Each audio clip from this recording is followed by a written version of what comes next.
Okay, good. I can see the comments. Okay. I already got one chat comment. New studio background. Oh, this is just my office. Yeah, I just had to get out of the house today. And since I'm going to be presenting, I knew if I did it down in my wife's office that the kids would be kind of going crazy. And so I decided to come back downtown to the office to do the meeting tonight. So we already have a Q&A.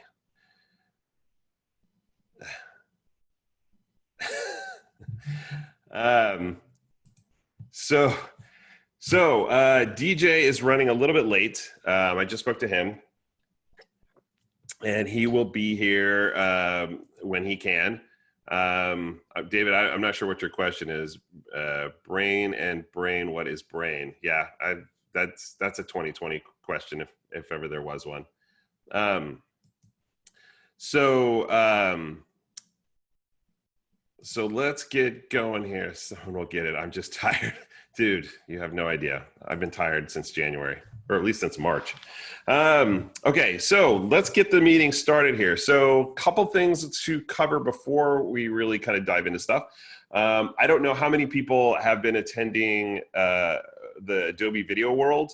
If you are, let me know in the chat. But I have to say, this is the first year I've gone to this event. And I got to say, it's really pretty cool. I have learned a tremendous amount. And I'm not going to lie to you, some of the stuff I'm showing you tonight, I picked up over the last few days attending this thing. So next year when this thing comes around, I'm really going to encourage you all to attend this thing, because Adobe Video World, oh my gosh, there is a lot of good information there. I mean, I've been using Premiere for 20 years, and there's a few things in here that I'm like, oh, really? Oh yeah, I forgot about that, which kind of was the spirit for this meeting. So yeah, it's next year. I really encourage you all to attend Adobe Video World. What else? Adobe Max. Adobe Max is coming up next month. It is free to attend. It is like all things 2020. It is online, and you can go sign up for free, sign up for the classes. Again, much like Adobe Video World, Adobe Max is full of information. If you want to learn about how to use any of the Adobe apps, it is there at Adobe Max, and it is all online for free. This is the year to sign up and do it.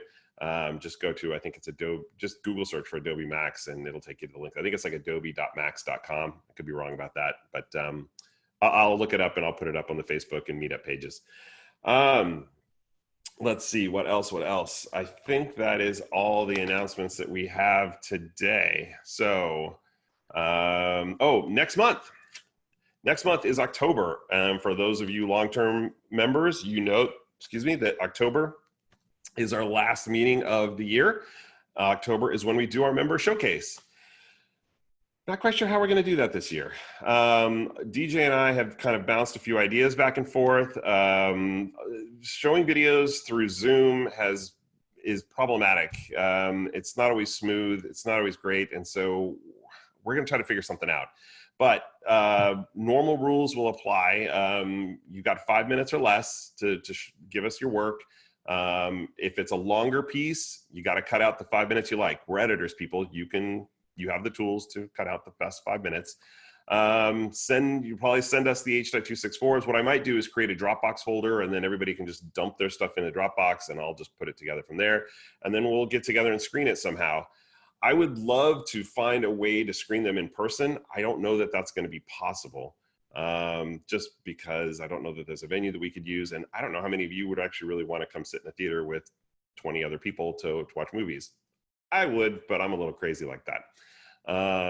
So anyway, so we will find a way to do that for our last meeting of the year. So look on the Facebook page and the Meetup group page for details about when we start opening up for you to submit your work. But as always, meeting showcase or member showcase is always one of my favorite meetings every year, just because it's when you get to see all your really cool work and see the stuff you're working on. A drive-in theater. You know what? That would be awesome. And you know what? Okay, I'll throw this out there. I have a fairly big backyard, and it'll probably still be warm. Would people be open to coming to someone's backyard, sitting outside and watching them that way? Or would people still be skittish about that? Let me know in the comments.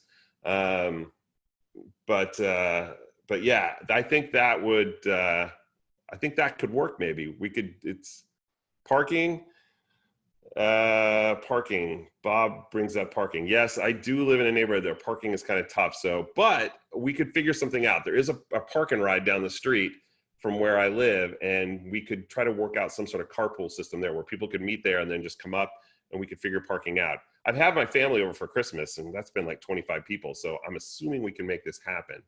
Until there's a vaccine, I will lock. Yeah, no, I got you, David. I understand that.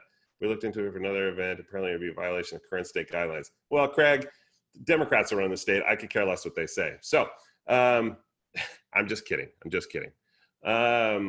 So yes, I will keep that in mind, and we will kind of weigh our options and see what we can do.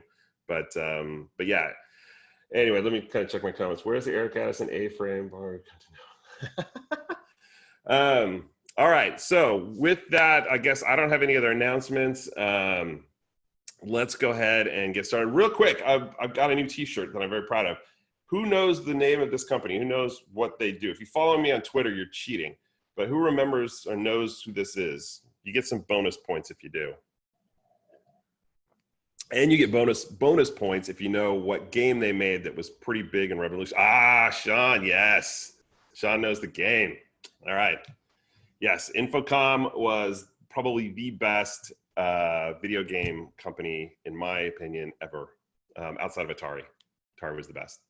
But Infocom made classics. So, all right, enough about all that. Let's get into this meeting. So, what we're going to talk about tonight, DJ is going to cover some cool stuff in After Effects, some plugins, and some other tricks and tips for doing animation and graphics and things like that. I've got a list of things here to talk about in Premiere. I will give you fair warning. I normally run through all these things ahead of time so that everything goes really smooth. The kids didn't take quite a long enough nap today. So the last couple things on here, I didn't quite get to run through 100%. So if things get a little bit wonky at the end, please forgive me. I'm going to blame the kids. That's just the way it's going to be. But yeah, so I've got a bunch of stuff I'm going to run through. Some of these things you might know, some of them you might not know, some of them you might have forgotten about.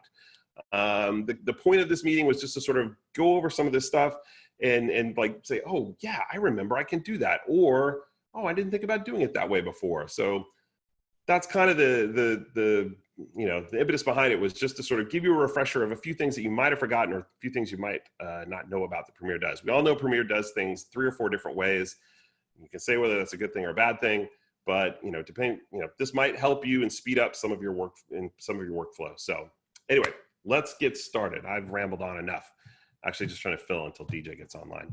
Okay, so I am going to share my screen if I can remember how to do that here.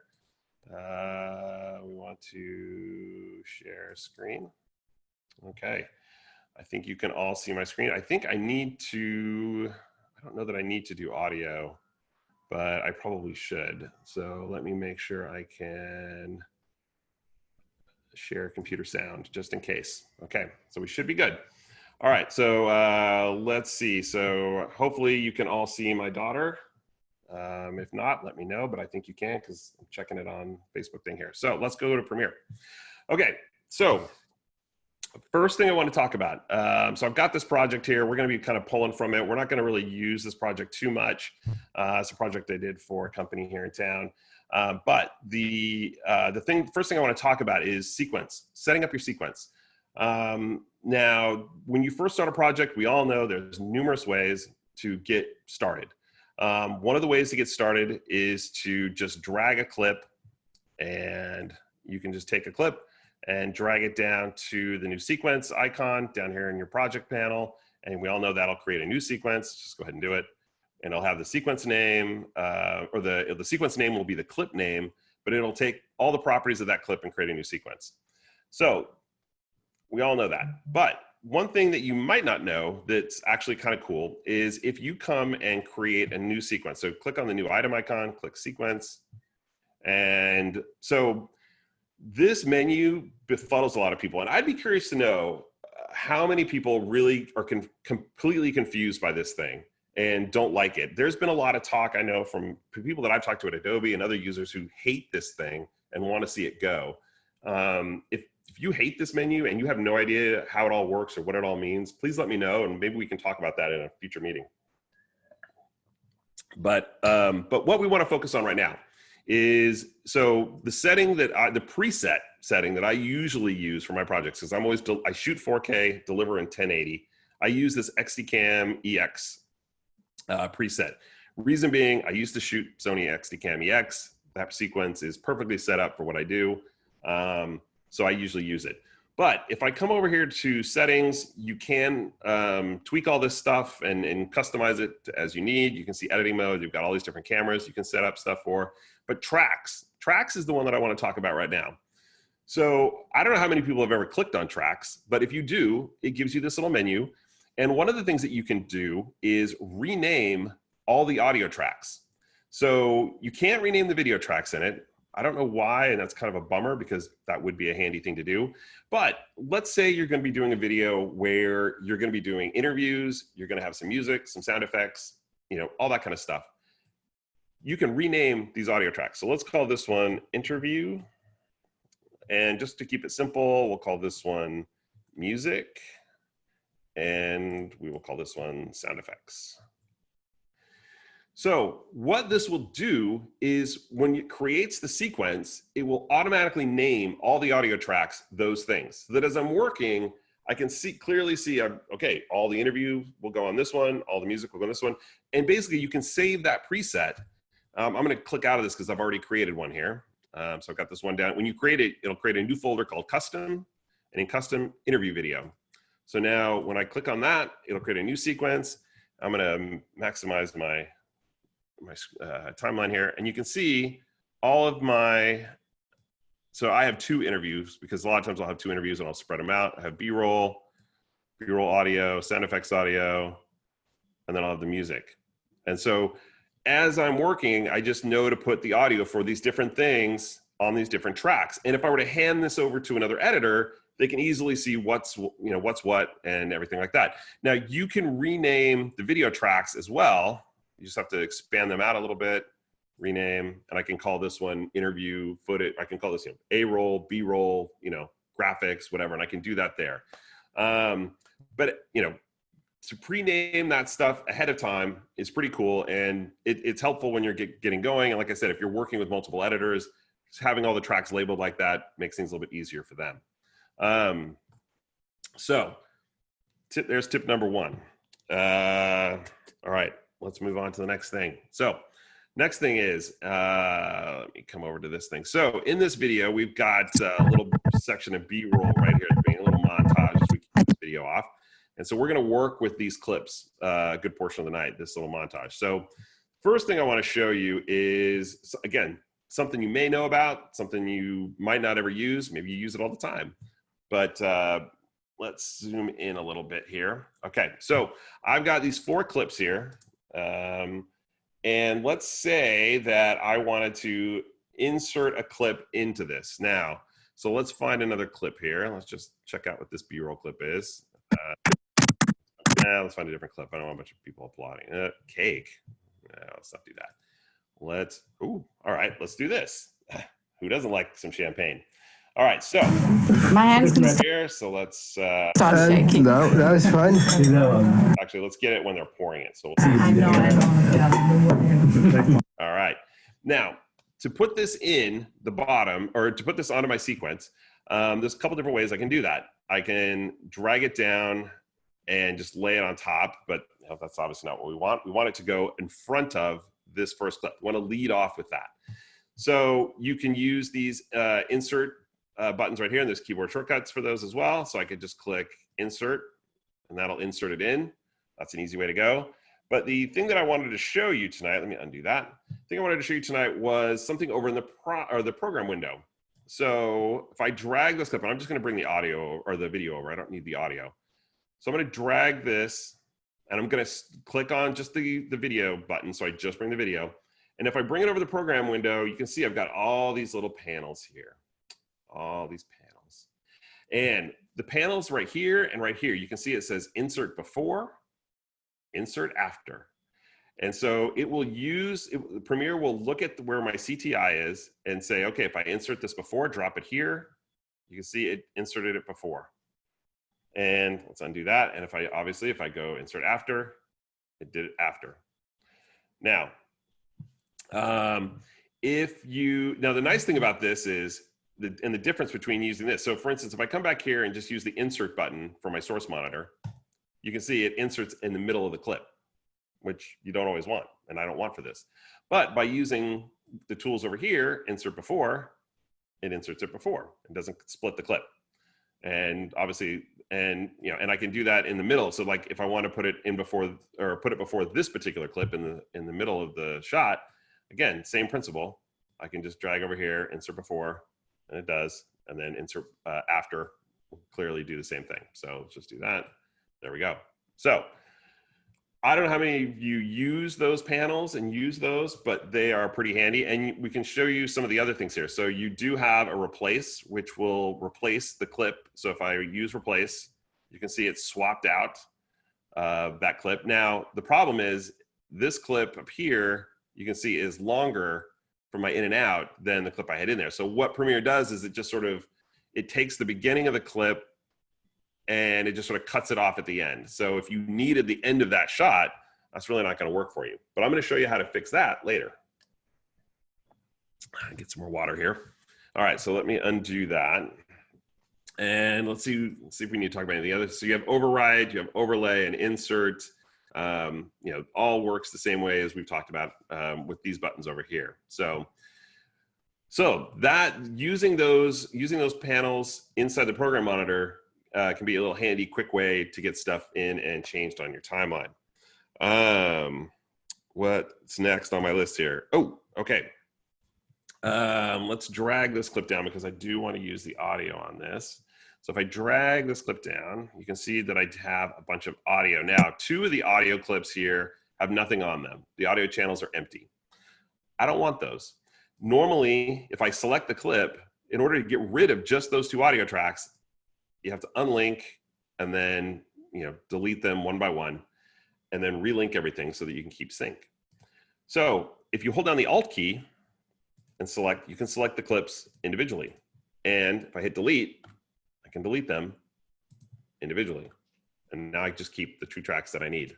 So don't know how many people know that, how many people use that, but I think that's pretty handy. Just a little shortcut there for you.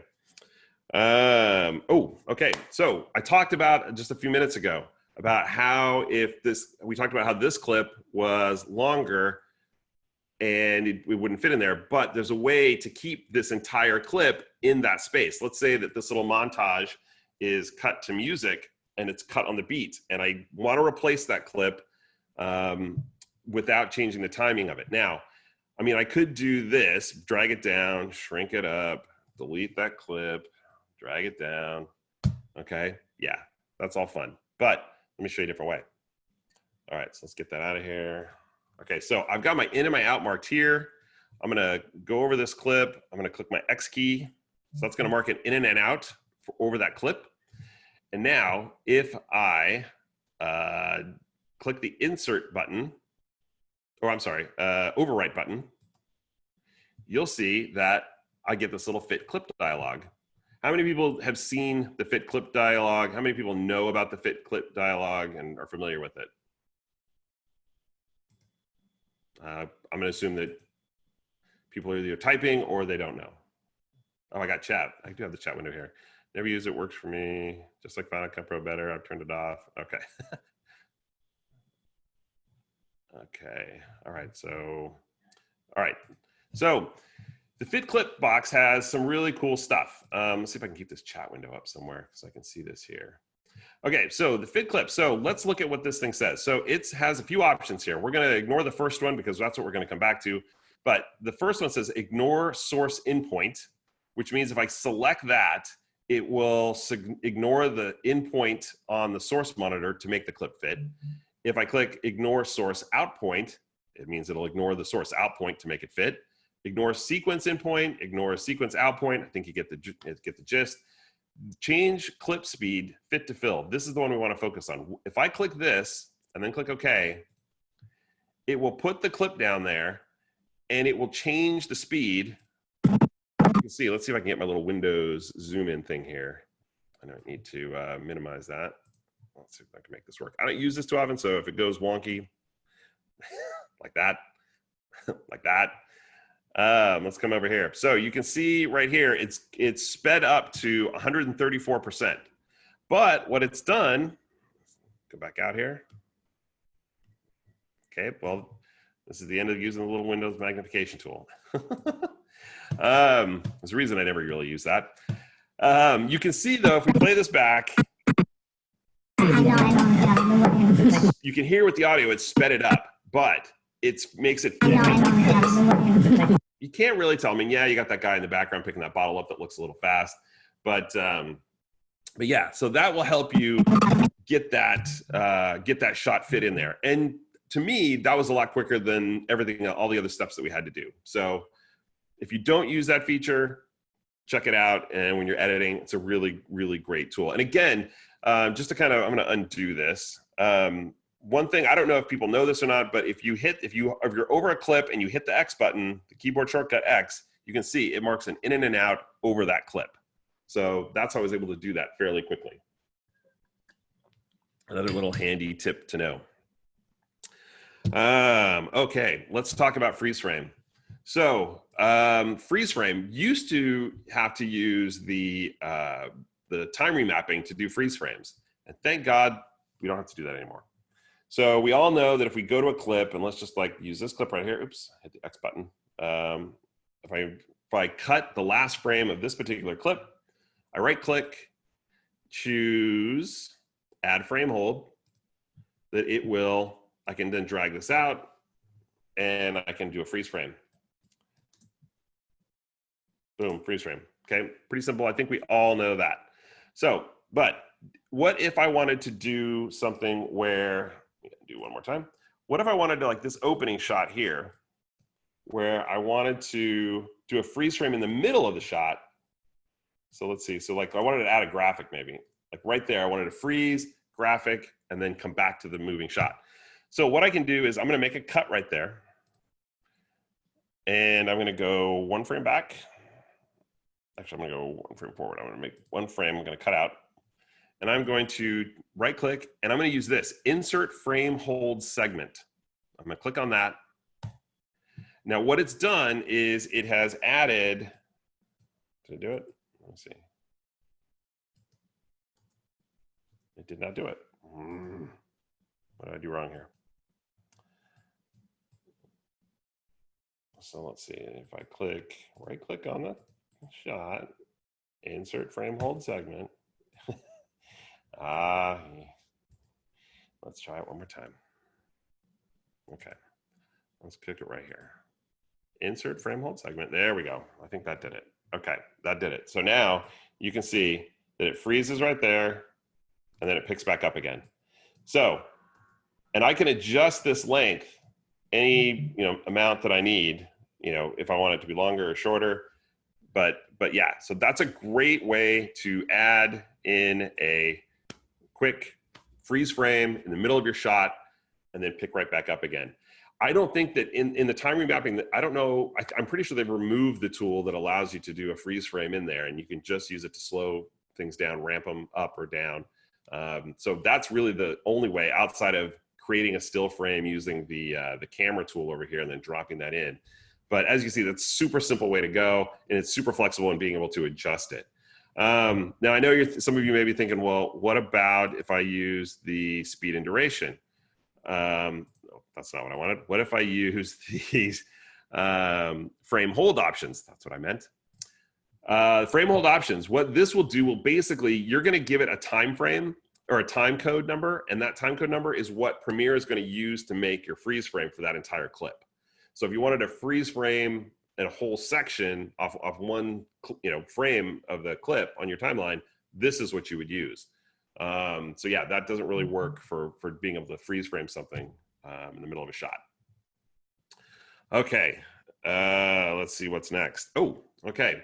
Another keyboard shortcut here that I think is pretty handy.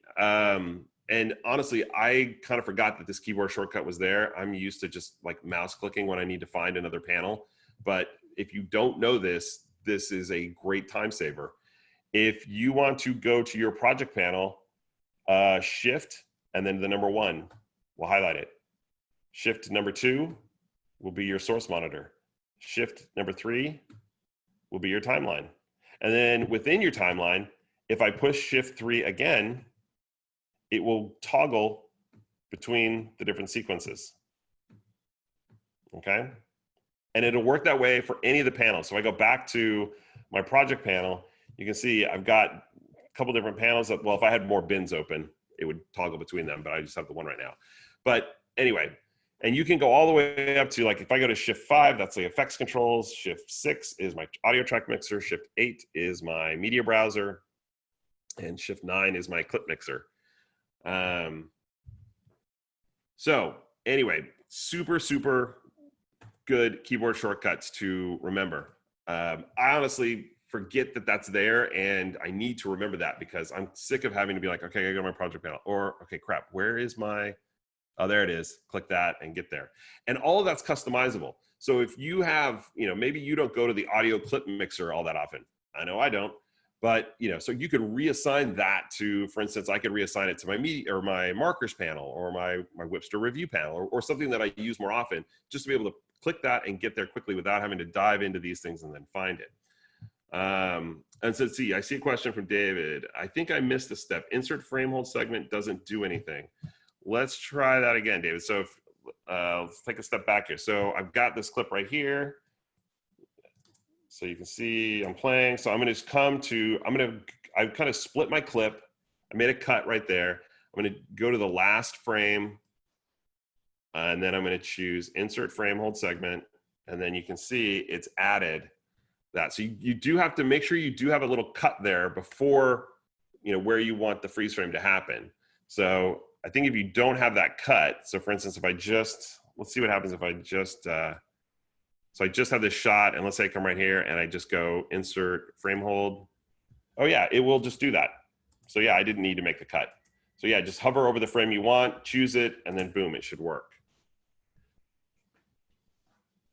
Okay, good. Seems like you got it figured out. Okay, so let's undo that and let's move on. Okay, is this stuff helping folks? Are we doing good? Is some of the stuff you guys don't know, or am I just like, dude, we know all this, get on to stuff we don't know? Just let me know. Not trying to cover stuff that maybe you don't use all that often. Okay. Okay, let's click over to a different project. All right, so this is a project that I do with our good friend DJ Summitt, who hopefully will be logging on here soon. If not, we're gonna stretch. Okay, so the way this project is set up is this is basically it's an awards video, and there's 5 different categories for the awards. And the way DJ and I have built the project out is DJ does all the graphics. He sends me Cineform files that I then drop in. I do all the music, I do any sound effects, do some graphics, do some other stuff to it. But basically what we did, because what we found the first time we did it was that if he just sent me one big movie file, one big file of everything, and then the client said, hey, we need to change that second award, just the title, he had to output everything again, and it became a long render time, long upload time, all that stuff. So what we decided is to break it up into segments. So what happens though is, so I have all these different segments here. You can see here's one, here's one, here's one, here's one. So when I need to make a change, when he sends me, so for instance, this is called the Innovation is in Our DNA Award.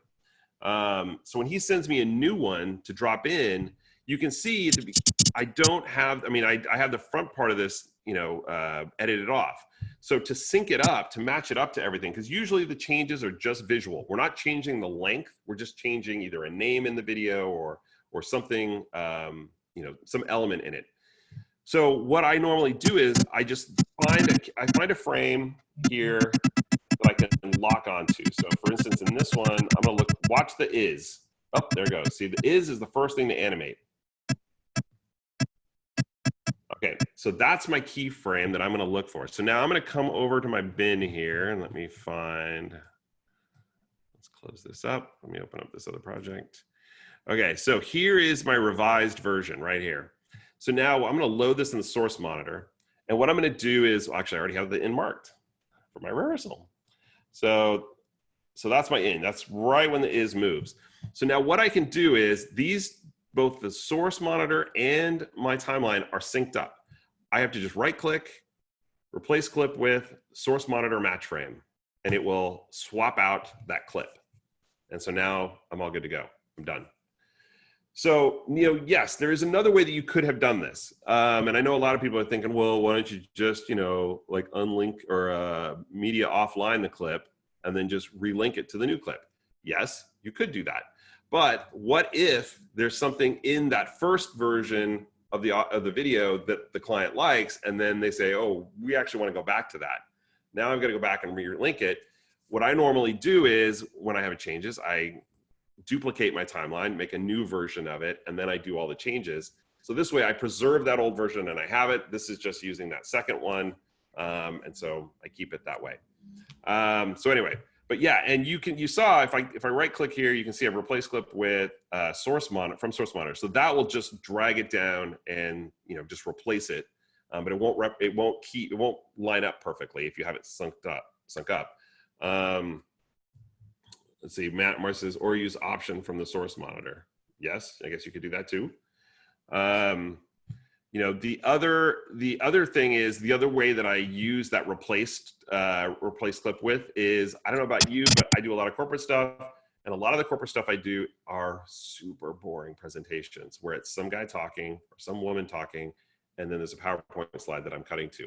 So one shortcut that I've figured out to use that particular tool with is, let's say this isn't a slide, but let's say this is the slide of the speaker.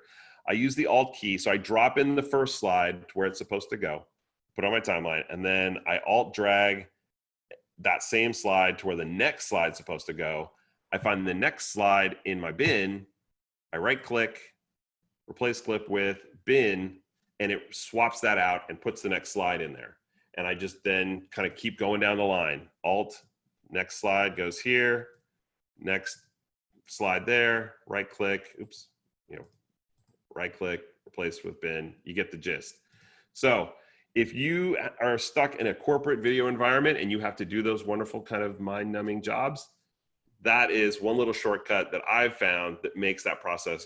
You have to cut in 25, 30, 50 PowerPoint slides into a video. That way it can make it go pretty quick. How does that work if the slides aren't all the same length? What I normally do is I will then drag out the slide. So after I copy it there, I'll drag it out for however long I think it needs to be. And then I'll drag that, to the next one. Let me rephrase that. I'll put it there. I'll move it to where the next slide goes. Then I'll go back and then I'll adjust it on the length after the fact. That way I always have just a small bit, because yeah, some slides just need to be up there for 10 seconds. Some slides need to be up there for 30 seconds. So yeah, so I always just I have the next one sort of all set up, and then I'll go back and adjust the length as need be, and then kind of work that way down. Does that make sense? And if the slides, and by the way, just because I know a few of us do those kind of projects, does everybody know the shortcut, the cheat in PowerPoint to export out slides that are like super huge, much larger than 1920 by 1080? If you don't, ping me and I will point you in the right direction. But yes, there is a little thing you can do in the registry on Windows that if you export out PowerPoint slides, it will export them out at like 2500 by like 2500 or some crazy number. Oh, Keynote. I'm aware of Keynote. Just kidding. But yes, that's a big lifesaver, because that allows those slides to look really good. So yes, if you need to know that, let me know. Okay, let's keep moving here. Okay, this is just a real little thing. And again, some of you may know it, but it is a big deal to me. So I don't actually have it set on this. I'm working on my laptop, but the computer upstairs here at the office definitely has this set. How many people knew in your media browser you have a favorites? and you can assign as many folders to that favorites as you want. So for instance, I normally on the computer upstairs have, I think there's 4, 5, 6, 7 drives, maybe 6 or 7 drives that are plugged into the computer upstairs. There's 5 internal and then 3 or 4 externally. And so I have one folder that I keep all of my stock footage, sound effects, music hits, all that kind of stuff, just client logos, everything. I keep in this one folder on one particular drive. And so what I've done is I've right-clicked on it in my media browser, add to favorites. And so I'll just do it here now. So now whenever I need to go to that folder, I don't have to dig through, okay, where's drive D? Let's go down. Where's that folder? I can just click right here and it'll take me right to it. So again, little thing, didn't know if you guys knew that or not, but if you didn't know that, it's a very handy, quick way to find stuff, especially if you have folders that you go to on a regular basis. Okay, let's talk about some trimming stuff. Let's go back to our B-roll here. Okay, so again, real quick little thing, not that big a deal. Maybe you know, maybe you don't. If you want to, let's say in this little montage here, I just need to get rid of this clip. There's a couple ways to go. I can, hey, DJ's here.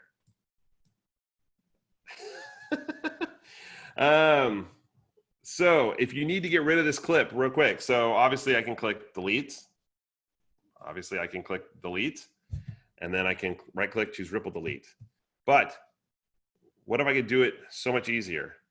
If I just selected the clip and hit shift delete and it ripple closed it and did that. Super quick. How many people knew that one? I should say, how many people didn't know that one? Anyway, handy feature. Just a quick one. Let's see. Yes.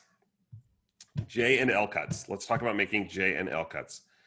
First of all, is there anybody who doesn't know what a J or L cut is? I'm assuming we all know that. So quick way to do that, if you're working on your timeline, is to, I'm gonna find this point. So let's find a good clip to do this with.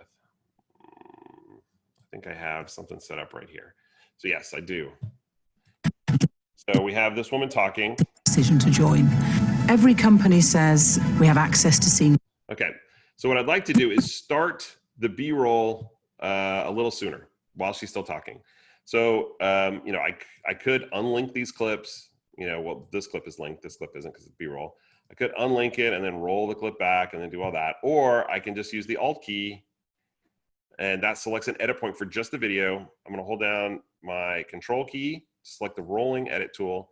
And now by using my Control and arrow keys, I can make either a L cut or a J cut. So, or is that the J cut and that the L cut? Either way, you can see I can make this cut. So I'm just holding down the Control key and moving my arrows, and you can see I'm able to adjust that super quick, and we play it back. Made the right decision to join. Every company says. So, say, well, that doesn't work. I don't like that. Let's roll it back a little bit further. Depends on how much of that other previous, or the clip after we have. Let's see how that 4 hours that I'd made the right decision to join. Every company said. So you could say, wow, that looks amazing. I want to go with that. Okay, there we go. We're all set. Now, one other little thing I'll show around here. If you want to look at it, and I have my loop button here turned on inside Premiere. So if I hit Shift K. Because I realized within 24 hours that I'd made the right decision to join. Because I realized. Shift K will play around that edit point. And so once I make that edit, I can kind of keep watching it. And we've talked about dynamic trimming here. That's more of comes from an Avid background. I actually like dynamic trimming just because when I'm trying to cut on emotion or trying to cut on some sort of action or something, dynamic trimming works really, really well. But I don't think you need it for this. But yeah, that being able to play around that playhead like that and kind of feel the edit. And even if we hit Shift K, So let's keep playing. Because I realized within 24 hours that I'd made the right decision to join. So I can look at because I realized within 24 hours that I'd made the right decision to join. Because I realized within 24 hours that I'd made the right decision to join. So you can see as it's playing, I'm able to control arrow back and forth and still make the adjust. So I can watch the edit. Nope, I want it to go back further. And it just keeps playing, so I can see how it's it's looking in real time. So that's a super handy feature, especially when you're trimming and trying to line up that edit and get that right cut at the right moment. So, so there you go. That's that. All right.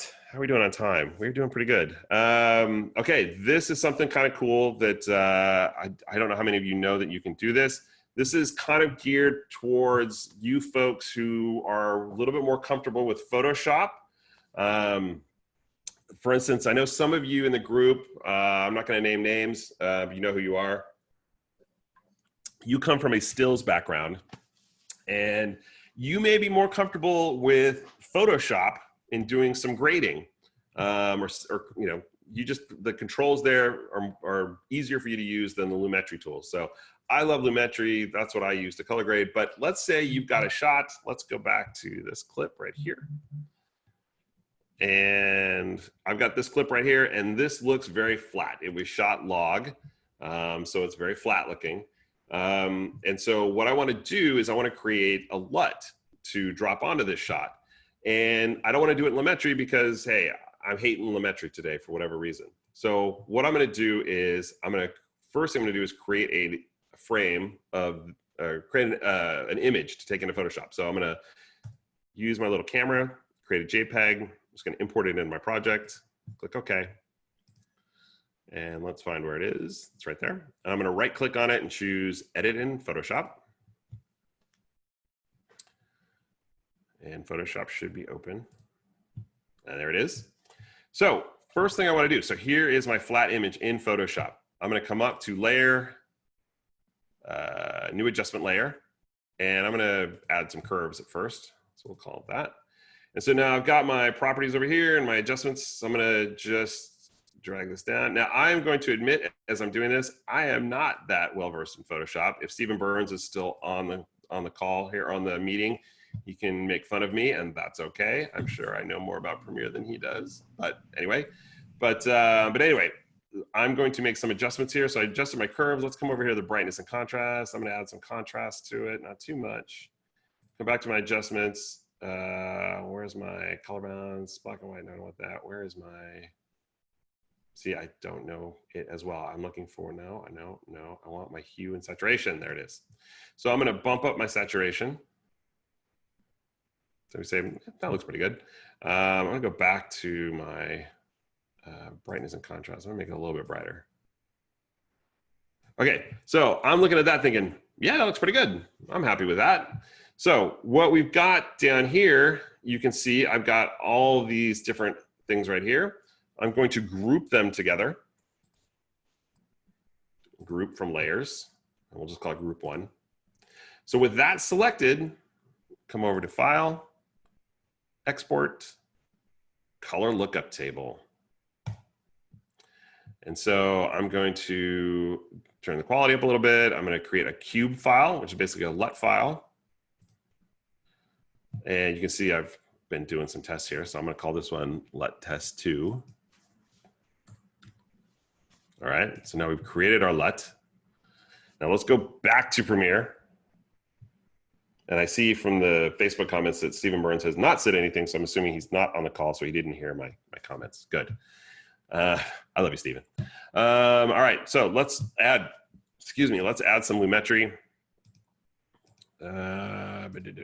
Lumetri color. And we all know what's going to happen here. Magic is going to happen in just seconds. I'm going to come over to, wait, where did I put my LUT? Oh, I put it here. In here. Number 2. And come on. Do the thing. Make the magic happen. There it is. Boom, we have our LUT. And we did it inside Photoshop because that's how we roll. So again, for most of us, we're probably going to do all of our, stuff inside Premiere, inside Lumetri. Totally cool with that. But if for whatever reason you are more comfortable going to Photoshop, that's an option, and that's a way you can create a LUT to then bring in to sort of create your base look, and then you can sort of augment from there inside Lumetri if you wanted to. But yeah, I think that's a pretty cool way to work, especially if you are used to, like I said, Photoshop. If you're coming from what some people call a stills background and moving it to motion. It's not motion, people, it's video. Just my little pet peeve for the day. So, all right. I think I have just a couple things left here. Okay. So actually, second to last thing I'm going to show you before I hand it over to DJ. DJ, this is your 5-minute warning. Good. I just froze my whole system up, so that's great. Now keep going. All right. So I am going to stretch. Okay. So one of the last things I'm going to talk about is, so I used to use, there's a transition effect. We all have different transitions that we use. I use the film impact ones quite a bit just because I think they're awesome. Red Giant Universe, I use that quite a bit as well. But there's one transition set, I actually used to use this quite a bit, and it does kind of give you a cool transition and you can have some fun with it. And I don't know how many people actually use it anymore, or they kind of forget that it's there, because I think it's been around literally since the beginning of Premiere. But let's find it here. I'm going to use the good old-fashioned gradient wipe. Okay. Now, I don't know how many people use the gradient wipe, have used it in a while, but the way it works is you drop it on here and you can see, look at that. I got some sort of error message. That's good to see. Okay. Again, stuff that doesn't happen when I'm rehearsing. So it allows me to select an image. So right now I'm just going to go with this, but what it basically is going to look at sort of a gradient image and then create the white based on the bright and the dark areas of that image. So you can see I've got this kind of like fractal looking thing right here. So if I drop that on it, you can see let's just make this a little bit shorter here. Let's hope my system didn't just take a dump, which it looks like it did. I don't know what that was, but a low-level exception occurred in Lumetri color. Awesome. Okay, so let's reboot and we will keep going. Close project, sure. Don't you love doing demos? That's funny, Premiere never usually crashes on this laptop. It's been pretty bulletproof. So this is a first. So while I'm waiting for Premiere to get its crap together, and I guess now wouldn't have been a good time to show the chart that I saw today that showed how crashes in Premiere have actually come down over the last 3 versions. But is there any questions while I'm waiting for Premiere to get going here? I never have tech issues. No one ever does, David. No one ever does. It always works flawlessly in rehearsal. Okay, I think Premiere has just completely crapped the bed here. So let's do this. Oh, yep, let's close the program. No, I don't want you to share with Microsoft. Let's close this because I'm done with Photoshop. Okay, let's reboot Premiere here. Sorry, folks. I should have like the Monty Python intermission music playing here. All right, we're getting going here pretty quick. All right. Cute kid. Thank you, Bill. That's my daughter. I got the son on the other computer. Okay, let's go back to our demo here.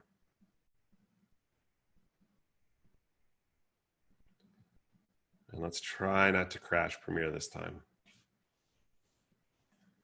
By the way, while I'm waiting for this video, how's everybody doing with all the smoke and the fires? Hopefully everybody's house is safe. Nobody's having to be outside breathing in horrible smoke. Hope you guys are all doing okay. I hope you're staying healthy in this wonderful pandemic. Yeah, we're not living on Mars this week. That was last week. Okay, so we can see now. So we've got this little gradient wipe here, and let me go ahead and render it real quick, just because it is not GPU accelerated. That shows you how old this is. So, and it should render fairly quick here. I say should. There we go. Okay, so let's play it back. So you can see we've got this kind of cool whatever. Now, That transition, my friends, looks like 1985 called, and it wants its transition back. So we are not going to use that gradient map. So let's, you can see if I click custom, nope, that's not gonna do it. So it'll let me select a new one. So let's create our own gradient map. You can still smell smoke in Carlsbad today, Jeff. Wow, that's crazy. All right, so let me come out here. So what I'm gonna do, I'm going to create a new color map. I'm going to create it black. Sure. I'm gonna drag this down to my timeline. And what I'm going to do is go and find the ramp effect. Who remembers the ramp effect? Generate ramp. And I'm just gonna drop that on there. Now, what, you can see what I've got right here. I've got just a real basic ramp, and I could adjust this as I want, but I actually really like that. So let's just export that out. So what I'm gonna do is, my chat window here, you can see I've got my, my camera icon to export a still frame. So let's just export that out. I wanna do a PNG file. And I'm gonna import it back into my project. And then let's come over here, and you can see I've got it right here. So now when, I actually don't need to import it back into my project, but I went ahead and did it anyway. So let's come back over here to my gradient wipe. Let's select that. Let's click custom. And let's select it. So I have, I think it's this one. Is it this one? Yes, let's select this one. So I'm gonna select that image, click OK. I'm gonna shorten this up just so it renders a little bit quicker. Let's enter and render. And you can see now this, I think, is a really nice looking gradient wipe. And once it plays, you can see that's a pretty cool gradient wipe. I mean, we're getting, that's like almost Star Wars gradient wipe, you know, that's pretty good. Now, I created a different one by using the ramp feature. So if we go back over to our solid here, or our color mat, and let me come into the ramp settings, and I chose a linear ramp, but I could easily choose a radial ramp. Look at that. And I can adjust that, and I can make a little bit bigger. Look at that. That might be kind of cool. So let's export that out. Same thing. PNG. Okay. Let's come back over. Come on. Now let's see how this one looks. I'm going to like this one. I already know I'm going to like this one. All right. Custom. Select image. I think it's this one. Okay. Let's render. And let's see how this one looks.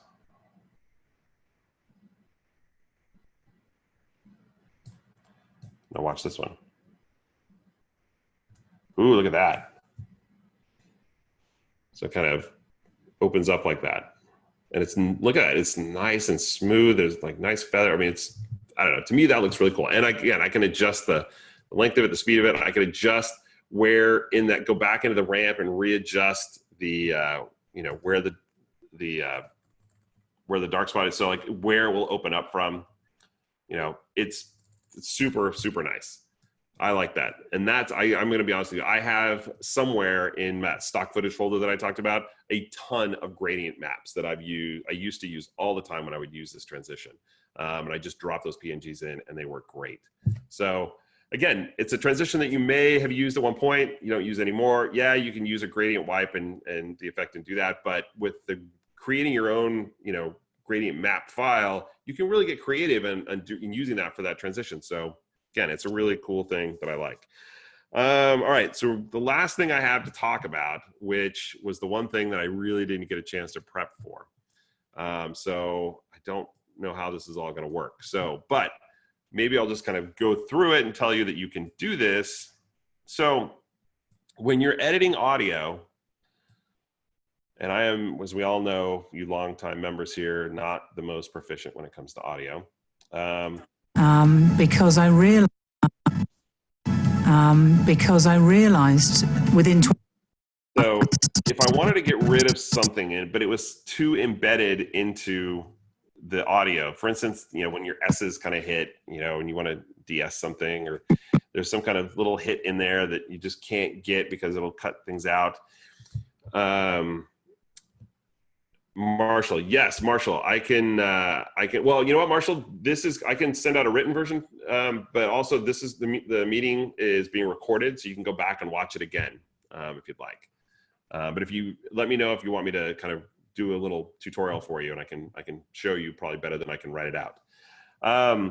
Anyway, getting back to what I was going to show you, like I said, I'm sorry guys, I didn't have time. The kids woke up early from their nap, and what can I do? I was in daddy mode. I didn't have couldn't find a good example to show this, but basically what I wanted to show you was, if you zoom all the way in, you think, okay, crap, that's about as far as I can go into my audio. Not really. If you click up here, you can go into show audio time units. And now watch how far I can zoom in. Yeah, we're getting down to the sample level. That's why I'm using the right words there. But you can really trim out little imperfections once you get down into that kind of minutia. And again, I've used that sometimes to pull out, just like if S's hit too hard, I'll pull those out. Or if there's, just little things that, in the voice that kind of crack or whatever, you go in there and you can just pull out just those little bits of the audio, and you're not actually removing like the whole frame of audio. You're just pulling out those little bits of sound. And again, I'm sorry, I meant to have something to like, oh, listen to this. Doesn't that sound terrible? Let's go in and get the sample level. And I will work on that next time. Jeff, what was that setting? So if you come over to the hamburger menu here, you can see you've got all these cool things here. Show audio time units. That's what you want to have selected. I'm going to turn that off so I can go back to just frames. But yes, it's in the little hamburger menu here. Show audio time units. Can you clear the two black boxes on the right of the screen, or is it just me seeing them? Oh, I think that's the chat. Let's see. Did that do it? Yes. Sorry, that's the chat window. I didn't realize it was covering things up.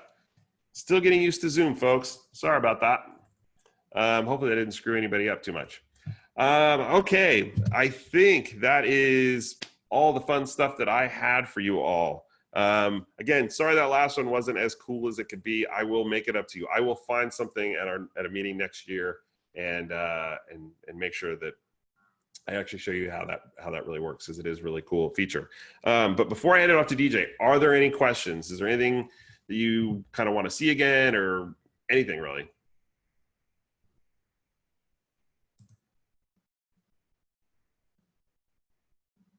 I'm going to assume you're either typing or you are good. Okay, I'm assuming everybody's good. Oh, nope, I got something in the chat pod here. So far, so good. Okay. All right, well, thank you so much. DJ, are you ready? I am ready. All right. All right, so let's see. I got to stop sharing my screen. Stop sharing. Hey, look at us. Hey, looky there. Oh, look at your picture of your kid in the background. Yeah, he's the best. What's he? Is that a soccer jersey he's got on? Say it's a soccer jersey. It's a soccer jersey. Is it really? No, it's not. This one was just a t-shirt, but he's got a soccer jersey. So. Okay, good. Well, yeah. You're raising your kids right. I do my best. All right, man. I'm going to turn it over to DJ and a couple of handsome dudes. Well, you're very kind, Phil. And yes, I don't know where to go with that. So.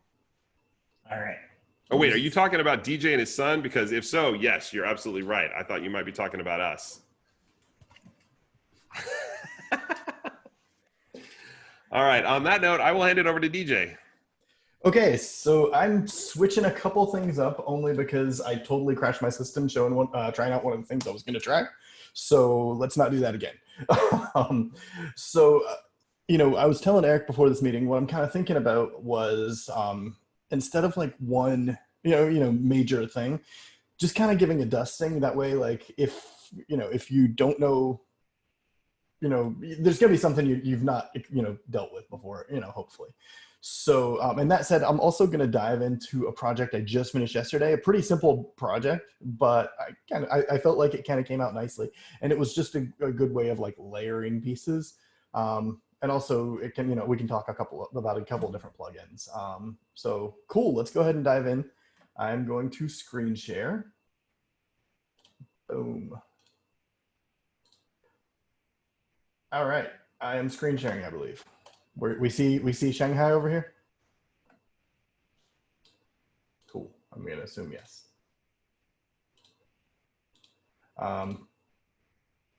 Yes, I see it. Okay, cool. I have too many monitors. I just wanted to make sure you weren't looking at my Slack channel. Okay, cool. So the first thing that we were going to, that I was going to talk about here is kind of displacement maps. It's something I've kind of touched on here and there before, and it's just how to use Luma to drive animation or drive motion or drive whatever.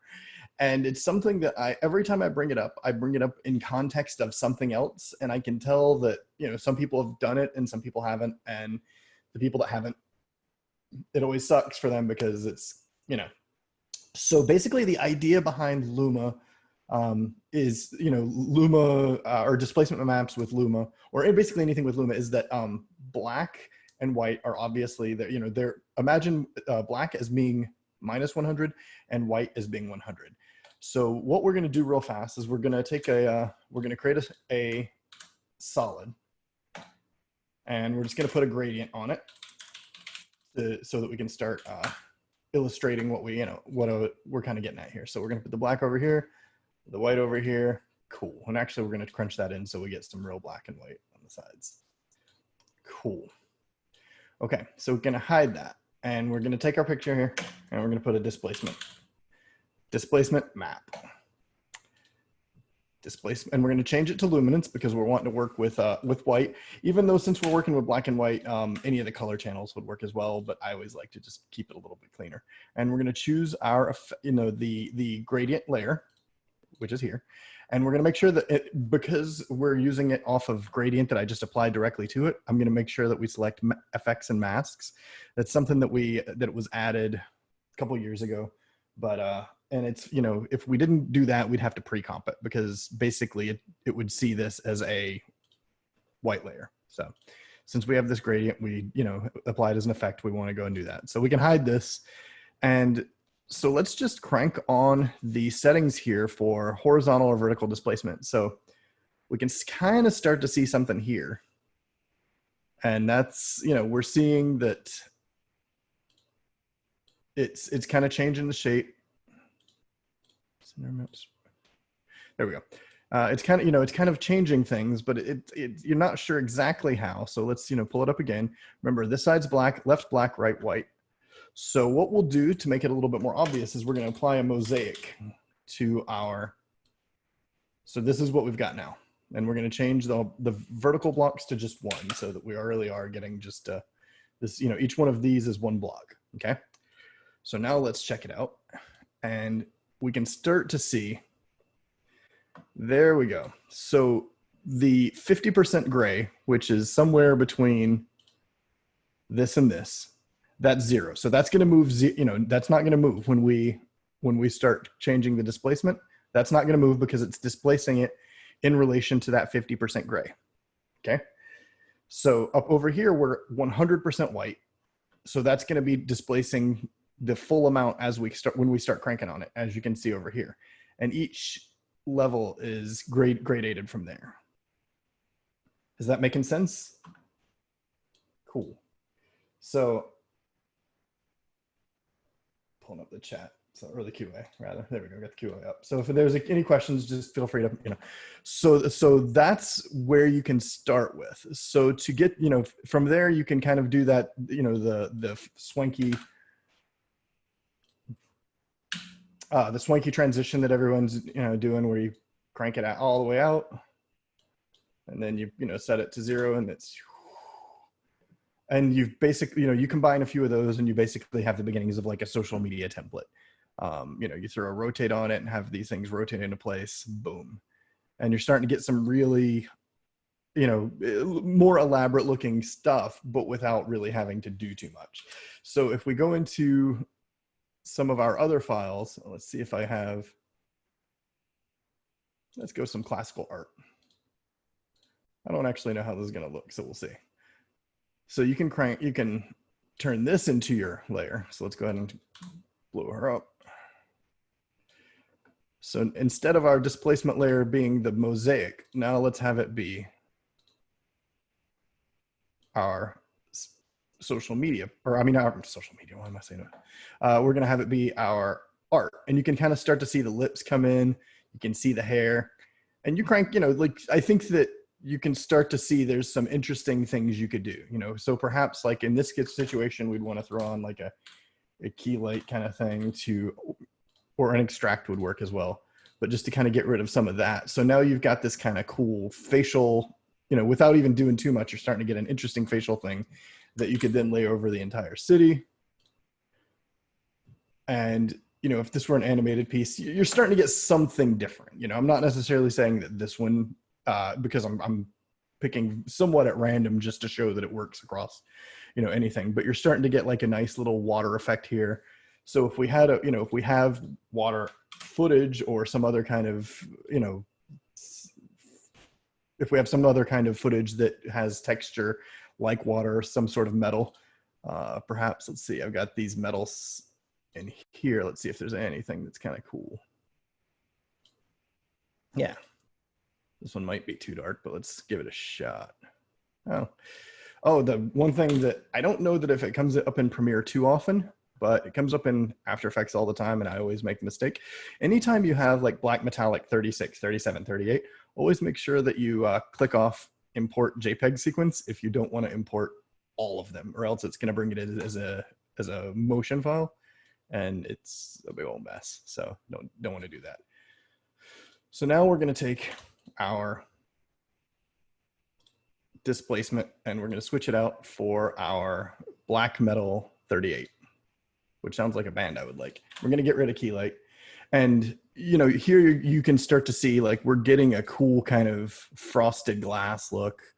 And, you can return that into place. You can start, wrapping pixels around so that you kind of have that rolling vibe. But it's just a way to kind of start deriving animation, and all of that is keyframeable as well. So you can kind of play with it as is. You can have it, it's useful for transitions like I showed with the mosaic, but so that's just kind of the beginning of it. And once you move into Cinema 4D, once you move into different kinds of 3D within After Effects, you can use black and white as a height map as well, whereas white is the closest thing to the camera, black is the furthest, and that's how you kind of create terrain and mountains and that kind of thing. So but it's the same kind of idea that, as a Luma matte, so where we're using the brightness values to offset in some dimension. Yeah, so I hope that's useful. I think that's kind of an interesting way to kind of start playing with your footage. And it doesn't always have to be very big. A lot of times, I've used it when I just wanted a good example is, let's see if I can have a car or something, some sort of reflective surface around here. Let's see, good one in, is there anything in nature? No. Actually here, yeah, let's do this. So we grab this from Adobe stock, Beyond Brand, and let's zoom out. Now, let's say the water, let's imagine this is water instead of land.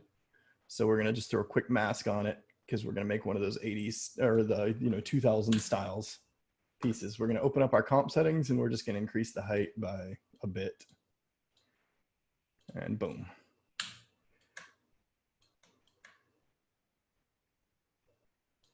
And then we're gonna duplicate that layer, go into scale and unlink it. And all we're wanting to do is to flip it because we're going to create a reflection. So to flip it quickly, you're just going to unlink the scale and then change the direction to -100 or minus whatever your scale is. And that's going to put it, boom, right there. If you want to change your anchor point first, then you don't even have to do what I'm doing now and like line it all up again. So If anybody, hasn't noticed yet or is unaware, we're basically making one of those like MySpace reflections. So you can like put a rose in the mountain and it'll be ridiculous and you can have fun with it.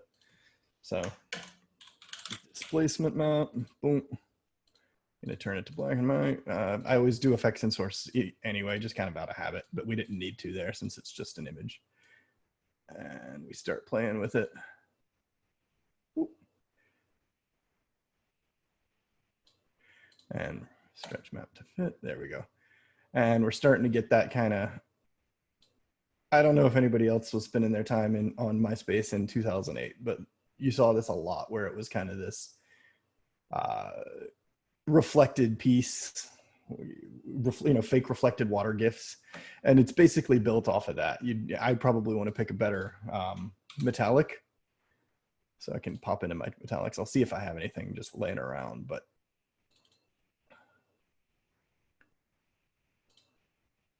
there we go. Bring that metallic down. We're going to rotate it by 90. Scale it up. That's not scale. Scale it up. Hide. And then we're going to change our displacement map to the new metallic. And you might have to crank on it in different ways to get it to do what you want it to, but and actually that one might be too subtle. But you can start to, use that to, oh, I'm not hitting wrap around. But yeah, you can start to use that to create that water effect. So, just give you a little bit of that. I think it was also used in the MIA video of XXXO. Anyway, so the next thing that we're going to chat about, we're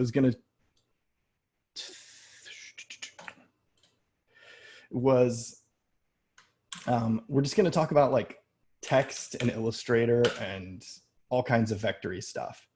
So one of the I see it a lot these days in kind of motion design stuff is the stretchy kind of text stuff. That's a horrible font. Why do I have that? Someone get that off my phone. Let's just go with this like diners, drives, and dives kind of thing. Okay. So let's say, I don't know why you would do this to this font, but I wanted to go diners and drives and dives. Okay, so we're gonna align it center, boom. All right, so we could use displacement maps for it. So to do this, basically have the letters stretch in, have it kind of feel, loosey-goosey. And the way we would do that, we're gonna create another solid, boom, with a gradient. And put them over here. Put them over here. And actually we're gonna put it way over here.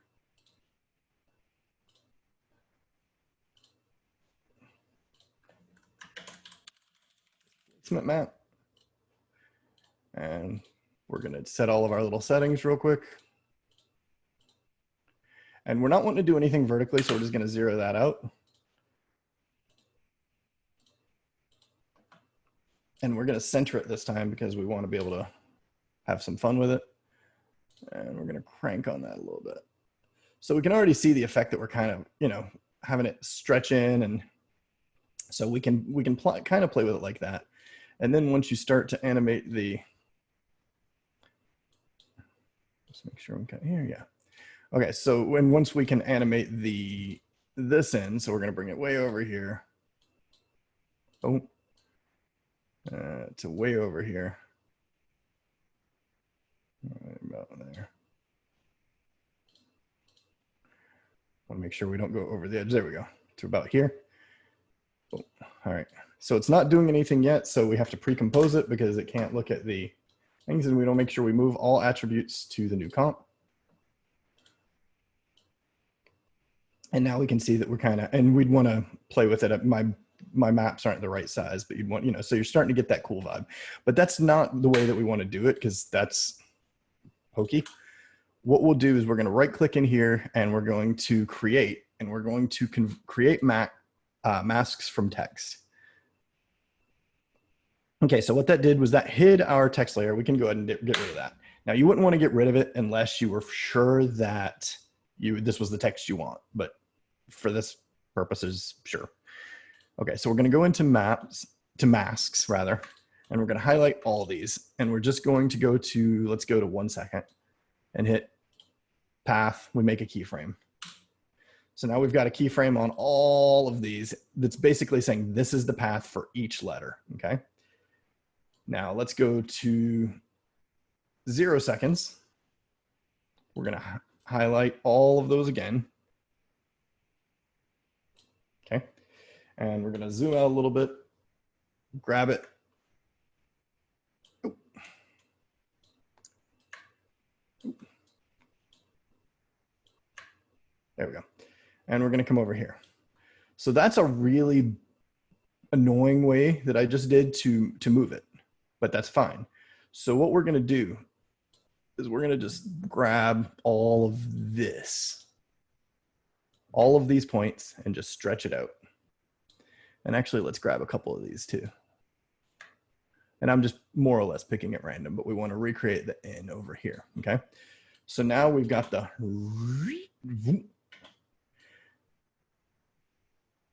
or what we could do that might look even a little nicer is let's dive into this Y, see what the pieces are. Grab just these couple elements right here and grab a couple right here. And maybe our design piece has, you know, a line going through it, okay? And then let's grab our W here.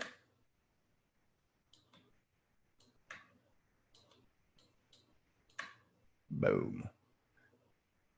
And so really, you know, like whether or not this is the effect you want to do, like this, you know, this is the kind of thing that you can start breaking apart your shape layers. You can start breaking apart your fonts and start using them as shapes so that they're more animated, because at this point they're just like a shape layer. So you can do anything with it. You can have it, you know, stretch down, and then you can have it stretch, you know, go snap back into place so that you're all over the place. Then you can offset that a little bit so that some layers are moving independently of others, so that there's kind of a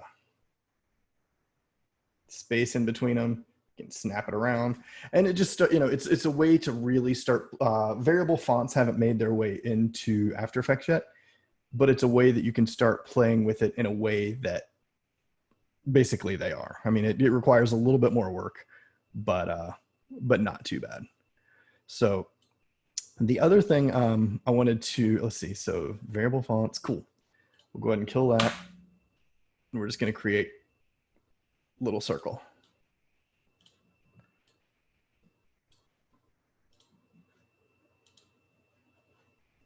Boom. Okay.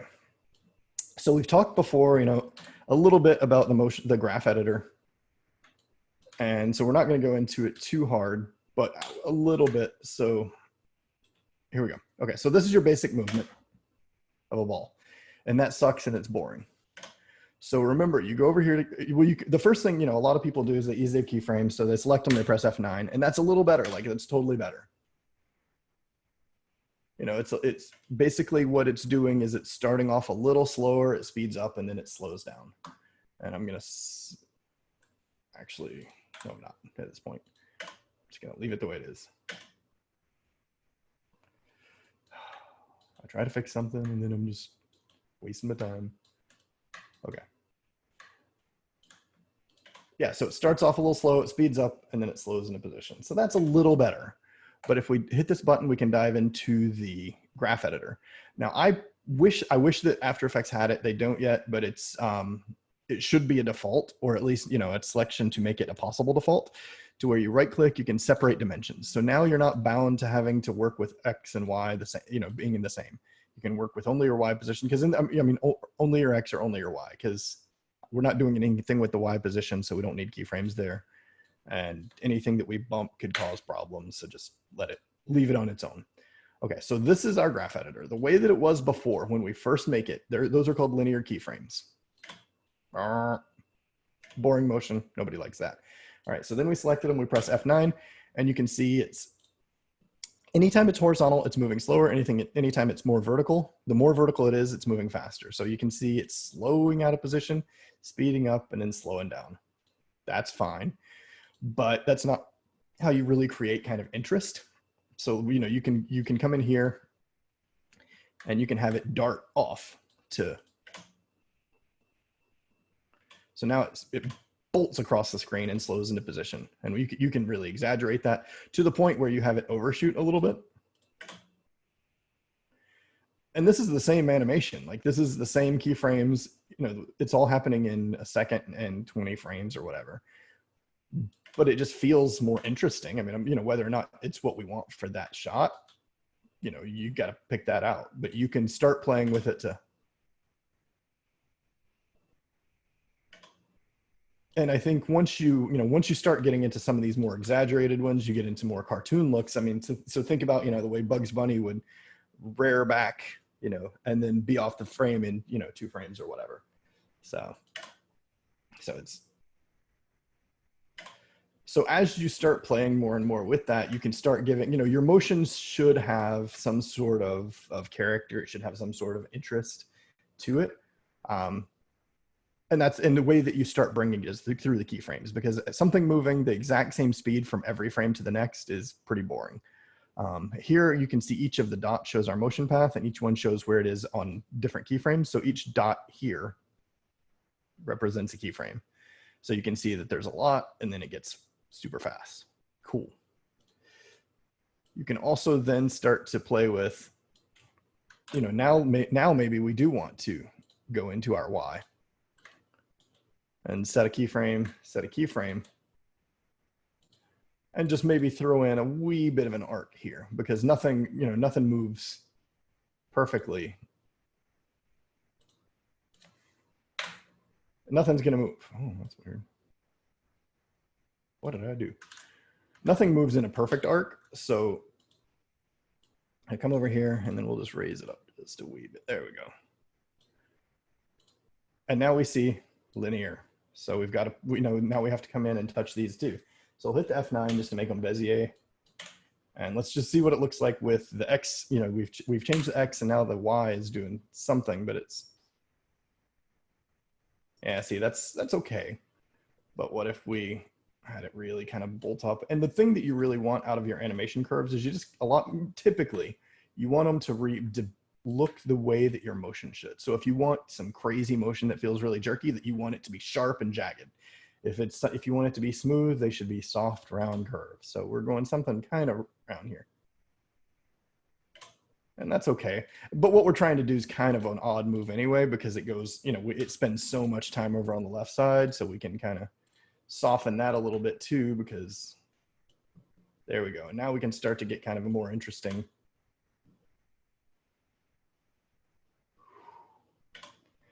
And maybe it's, you know, something along these lines. So it's just an exaggerated. But as you do that, you're going to get into motion blur, because now you've got it moving in this somewhat interesting way, but it still looks very computery. So you hit the motion blur over here, or rather you hit it here. Remember a couple versions back, they made it where when you press it here, it turns it on here. I'm still in the habit of doing it here and here and clicking 2 buttons because I'm old. So, but with that said, you know, I'm going to exaggerate the motion. So we're not getting a whole lot. I'll turn off the thing. So we're not getting a whole lot of motion blur though. Like, we want it to feel quick. We're wanting it to feel snappy, and it's just not. So how can we increase the motion blur? Well, there's a few different plugins you can use. I mean, there's, you know, on the free side, there's force motion blur. But you know, these are really for when you are, you know, doing something that came out of 3D that doesn't have motion blur, or when you're doing something that's all controlled by an effect that doesn't have motion blur, something that, you know, you can't turn on the motion blur here. And also CC force motion blur will tank your system fast. Pixel motion blur is another one that comes with it. And it's, you know, they are just slight variations on how they calculate things. And here you can change the samples, because when you're moving, particularly when you're moving really fast, you can see, you know, there might be a whole circle here and a whole circle here and a whole circle here, because you've got, you know, so in that case, you want to either You'll want to lower your samples or whatever. But how can we do it by using the native motion blur? So what we'll do is we'll go in here to Control K. We're going to advanced, and we've got here shutter angle and shutter phase. So I'm not going to pretend in a room with guys that actually shoot with real cameras to know everything about real cameras, but we do know that the shutter angle, the larger the shutter angle, the longer the shutter is open on the film, therefore the more motion it's catching. So right now we have a shutter angle of 90. So let's just crank it to something ridiculous like 960. So we can see now we're showing, the shutter is open for longer between each frame. We're catching more motion, so we get more motion blur. And this is the way, like this motion blur is the one that's the least taxing on your system. So it only goes up to 720, which fine. I was gonna go lower. And if you need to crank it down, if you're getting too much, now we've cranked it down to 44 and we're barely getting anything, but it's just enough. This is what the one, you'll use those lower numbers when your client doesn't want motion blur. It's on their logo or something, but you need to soften it a little bit because it feels so computery and it feels so CGI. You just need to soften it a wee bit, then throw a motion blur on it and make your comp setting to something like the shutter angle, something like 20. Boom. It's just soften it enough to not feel so computery. So yeah, and then the other one, I would avoid CC force motion blur and at all costs, just because it's so taxing on the system. If you do need a motion blur that's not native, I would say go get real smart motion blur. I have it. It's what I use on all my stuff. Let's see. It's I never do it like this. So where is it? But it's what I use on all my 3D renders anytime they're moving and I didn't render motion blur on it. And it's, it's good. You can change the amounts, you can come in here, and it's really nice. And it's much faster than CC motion blur. And pixel motion blur I've always found to be just kind of junky. Like it's just not great. Maybe I'm being snooty about it. I'm not sure. So let's see. Does anyone have any questions? I can't see the chat, which is also making me feel very old. So I'll keep an eye on it for you. Right now, you're good. Okay, cool. Yeah, so the other thing, so the next thing I guess I was gonna do was, if it's cool, is like I finished up just a YouTube open for a guy. Just kind of this graphic here. It comes from, I'm gonna turn off this stuff because it's really taxing. But it kind of comes from behind the mountains. This is kind of the Stinger, logo reveal for YouTube channel. And it was just going to kind of talk about how it was put together because, yeah, it seems reasonable. And so the budget was really small on this as well. Like he didn't have a whole lot of, funds to go out and like shoot stuff. I mean, this was an Adobe stock and Envato kind of project. So yeah, the first thing we did, I just grabbed a nice image off Adobe stock, no big deal. And then I created this, and it's got a track mat on it currently, but it's basically, I took and created a brush in Illustrator and then just traced out the Las Vegas sign. And I was going to come over here. I know that we're not an Illustrator group, but I think I do this so often that I think it can be useful. So let's just say, over here is your brushes panel. Okay.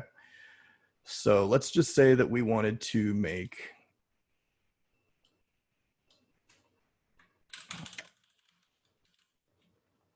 okay, there's our brush. We want to make Eric's name a brush. So let's get it big. Sweet. All right. So what we can do, we can just take this, drag it directly over here. And this is our brushes panel, which can be found up here in Windows brushes panel. And we're just going to make it a pattern brush. Boom. I didn't turn it to outlines. Okay. So let's see.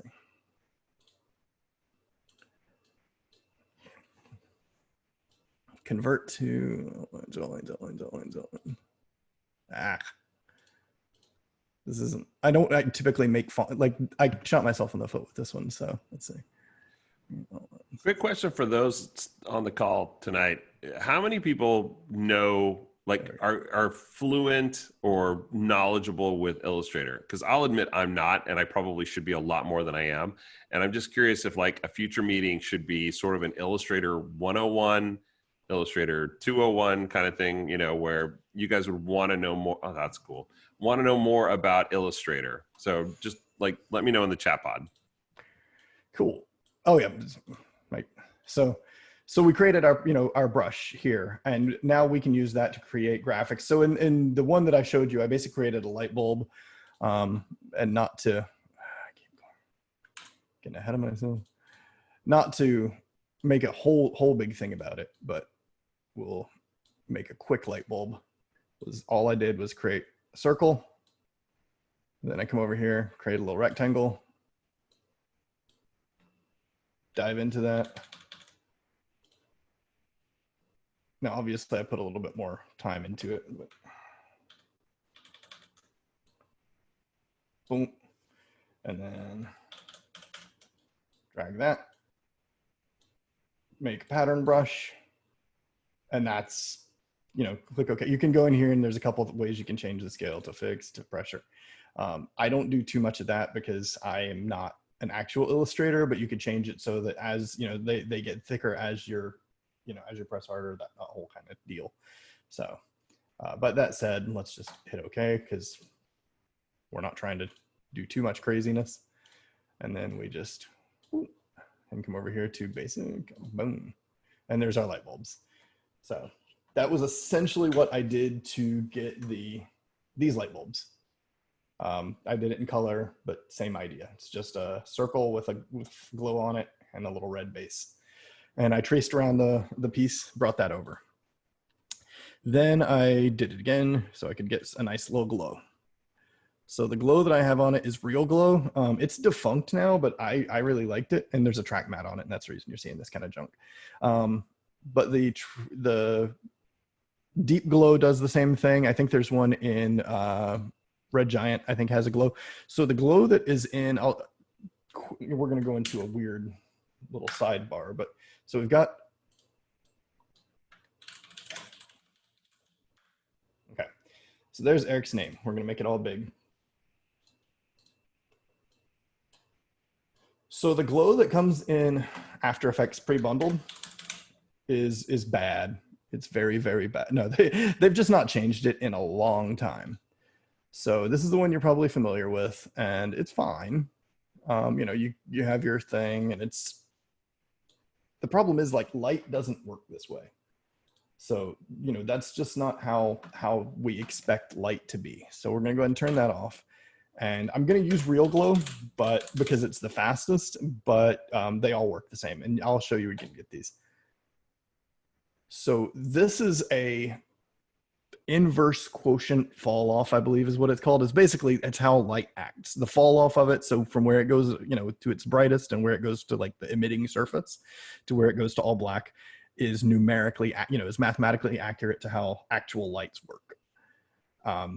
So, I mean, it's one of the, you know, one of those things that I recommend everybody use because it's amazing. And it just looks way better than, and let's see, Real Glow, I don't know if it's even up anymore. So yeah, it's not. But Deep Glow is here. It's $50. So if you don't use glow a lot, then don't do it. But it's, you know, same idea. I think I have Deep Glow. I got it just because a lot of clients use it, but I don't ever use it. So yeah, so same idea. I think it's not quite as elegant as Real Glow, but same idea. They're both mathematically accurate. So that's all that was going on in this. Was I threw a little Real Glow on it just to give it a little bit of pizzazz, and that was, you know, that's without. So Sean had a comment that says inverse square from the distance. Yeah, thank you, Sean. I knew it was something. See, I used the word inverse, so I at least got like part of the way. Okay, so the next layer that we had in there was just the logo. So this was basically, I just traced around the piece, and I think I took a cloud. Let's see what's up in there. Yeah, just traced around it, put in the text. I knew that he wasn't a going to have a whole lot of design files. So I just stuck with Myriad and Franklin Gothic as his fonts. Oh yeah. And then I just got this cloud from Adobe Stock. And then I shrunk it down, threw a track mat over it, do an alpha inverse. So we just get that kind of fun little piece, shrunk it down a little bit more. Boom. So we've kind of got, it just created, it's basically the same element 3 times, but it, creates just a little bit of interest. And then, was this in there? Oh, and that just turned it white. Yeah.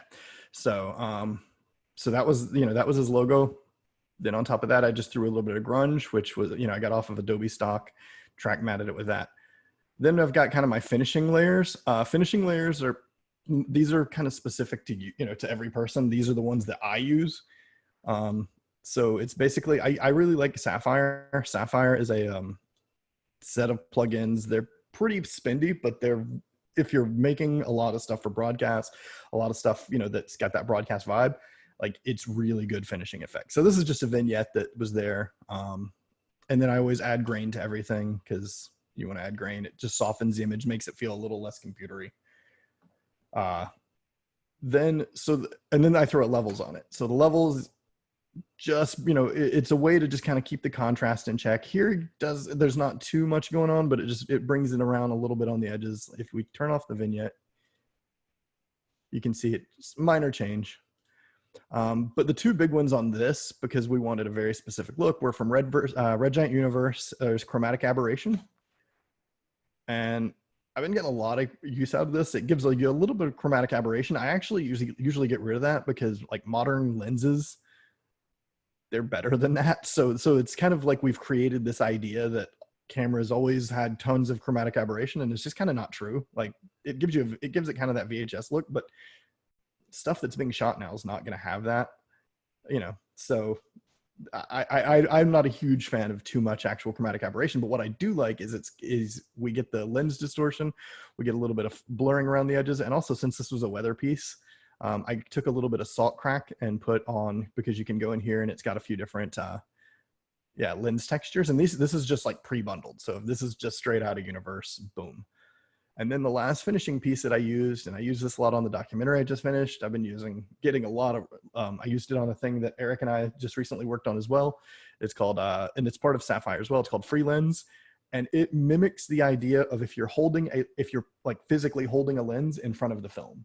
So it lets in a little bit of light leaks. It brings in a little bit of blur, but it just kind of gives a nice, just a nice little patina to it. If you turn off everything else so that we can see just what it's doing, it's not particularly quick is the only problem. That's the reason I'm turning it off when I'm scrolling around, but it just kind of softens the edges. It softens the focus just a wee bit in places. It's kind of a vignette-y blur. You'll occasionally get kind of I think I moved it here, but you'll occasionally get kind of light, not flare, but just a little bit of a light leak over here and there, the really minor ones though, not like J.J. Abrams, like we're not feeling sci-fi, it's more like almost Wonder Years kind of vibe. So it's just softening it and making it friendly. And that's, that's always nice. And that's kind of all that we did here. The one thing that we did, the only thing that was like a big major piece was, instead of like taking in and masking out the mountains, and I've showed this before, was, we went into, let's see, where is it? Yeah, we just went into extract here. And I just extracted the reds because I just needed to get rid of this stuff. And then I matted out the city because there was a little bit of stuff that came from the city. And then I just put that on top of everything so that our logo could come from behind it. And I will pull up what this whole little piece looked like real quick, just so we are, but like, the ultimate, at the end of the day, like this piece is still fine without the, without the expensive things. Like you could easily crank on your levels a little bit more and get the same thing out of Free Lens. CC Vignette's going to do the same thing, and you could throw just a little bit of a blur and mask that, and you're going to have the same vibe. So, that's just kind of how it quickly comes together. And then with the whole piece, oh, actually, I have the entire open.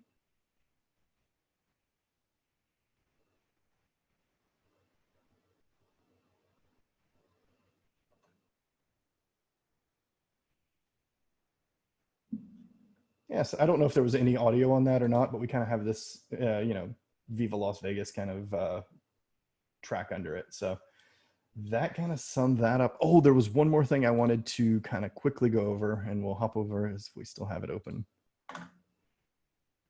Yeah. Is a quick way to make revisions to, all right. Why are we using that font so much today, man? Come on. All right, we're gonna be computers. Cool. All right, so we're gonna do this, and then we have that. By the way, I did not pay DJ to keep using my name like this. I don't want people thinking like I, you know. It was all threats. No, there was no payment involved. No, it's just my day's been so ridiculous that it's just easier that way. All right, so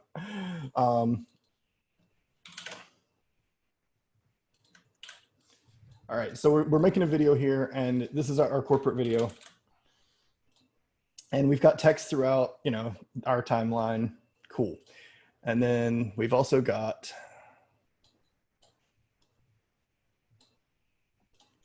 just a little design element that's under each piece of text.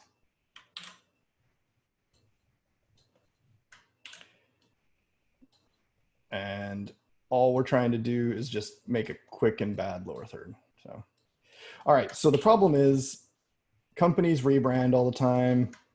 Companies might not have their branding. You know, they might not be a company that has a branding, and you're just kind of picking stuff willy-nilly. All right, well, they came in and they decided now, and imagine this is a, you know, 30-minute piece or a 20-minute video, and you've got tons of this, okay?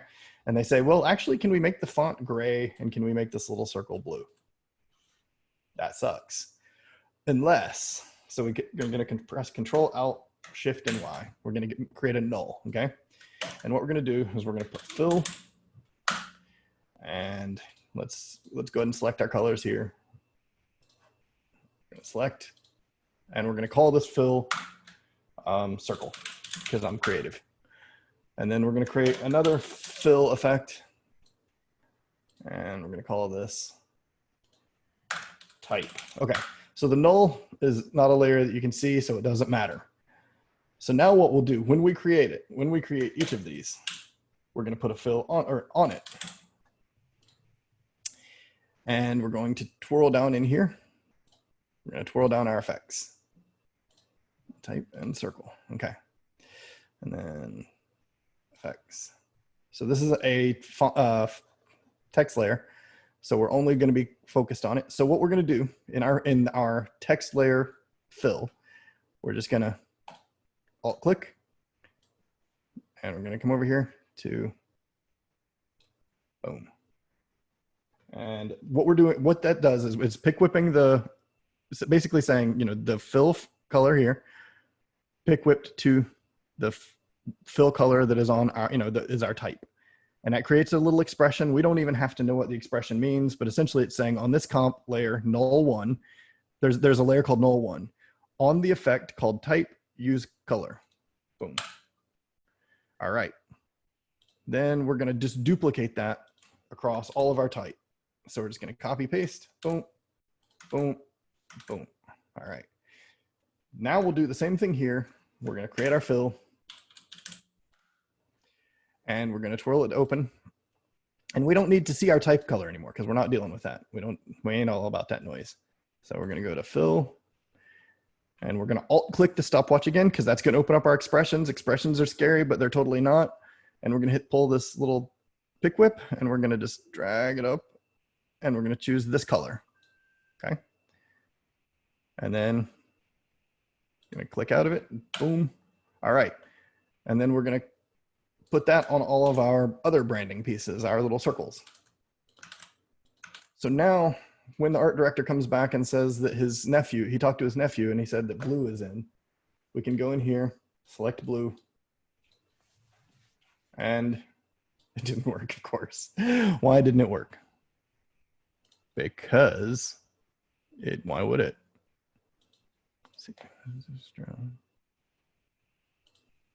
Oh, because I see what I did. So what I did here was shape layers are tricky in that way. And I twirled down to fill that is under the ellipse. So if we turn off our fill here, it did work.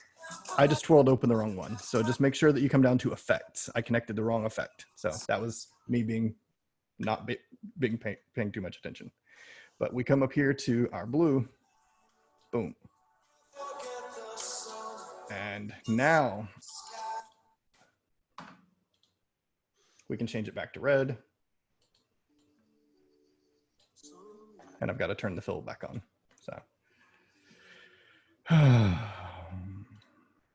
love it when things like that happen. Okay, now we're going to change it to green. There we go. And so now we can change, theoretically, had I done it properly the first time, we'll apply this to all of them. Now we've set it up properly, and now we can change all of the colors with just one click. And you can change your font color with just one click, 2 clicks, I guess. And it's just kind of a way to keep your branding colors throughout very easily. And if you're paying enough attention and not going into your shape contents, then it's a lot easier. Yeah, so it's just a quick way. And you can do that with anything that is a color, that's like a flat color. You can tie that to something on a null. And it's just a nice, easy way to because now, let's say that in a year and a half, 2 years, you've got, they ask you to come back in and change it to, change it from this color to this color. You don't have to remember how many times you used it. You can change it, boom, done. And it's just a nice little piece. It's just a nice little hack to make things a little bit easier on you. So, yeah, did that make sense? Because I totally ruined it, or made sense to me. Okay, cool. All right, is there anything else? I'm trying to think. Yeah, is there anything that anybody wants to see? Because I know there's a bunch of stuff I always talk about in After Effects. And come on, folks. DJ's offering up After Effects grab bag here. And you're in AEP now, right? So this is literally asking an Adobe or ACP. Yeah, I mean, yes, it is. Let me open up the chat pod here. A little scatterbrained, perhaps, sometimes, but otherwise. Cool. Well, while we're waiting for that, there is one more thing that we can talk about. And this is partially what crashed my system earlier, but I'm not going to show the thing that did definitely crash it. Okay, so when you are bringing in Illustrator files, because I use a lot of Illustrator files in what I do, and Illustrator is a pain in the butt.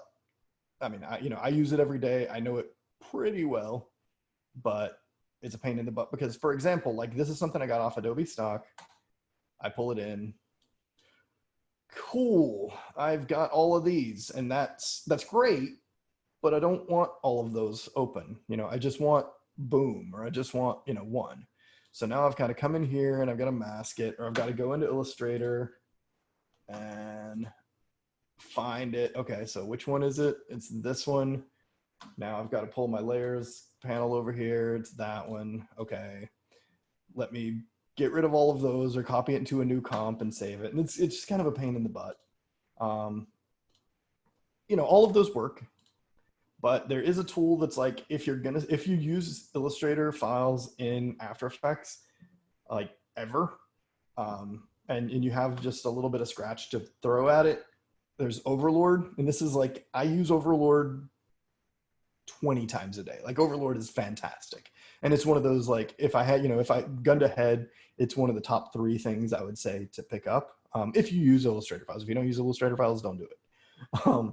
Because so all of that I just did, and this is over at battleaxe.co. It's $45, best $45 I spent. And and they've actually updated a few times, and they've sent out the updates as well. So so instead of bringing this in and having all the different versions and that kind of thing, what you can do is go here, select the one you want.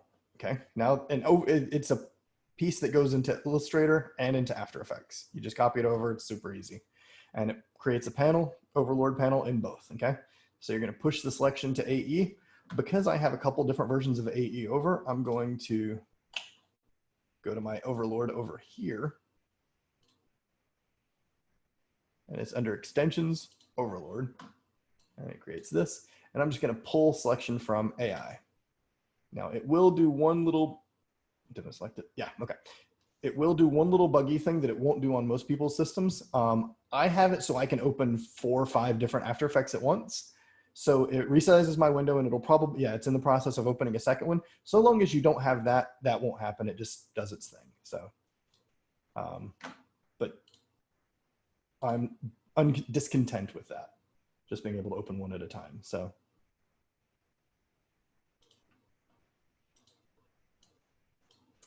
But what it does here, and it's, you know, it's to processing, and the part of the reason it takes a second to process is because it's actually a pretty complex little piece. But there we go. Now we've got just the one piece in, and it's native. So the problem with with doing it, you know, with this way, is we've got it. Let's see, we mask it. So now, if this, you know, if we take this file anywhere and we get rid of this, you know, this gets dropped off, it's offline and we'll never be able to find it. We no longer need this Illustrator file. This is all in After Effects. So there's a couple weird little things going on in here, and it's part of the text effect. You can dive into that group and see which one's kind of causing the problems and turn that off.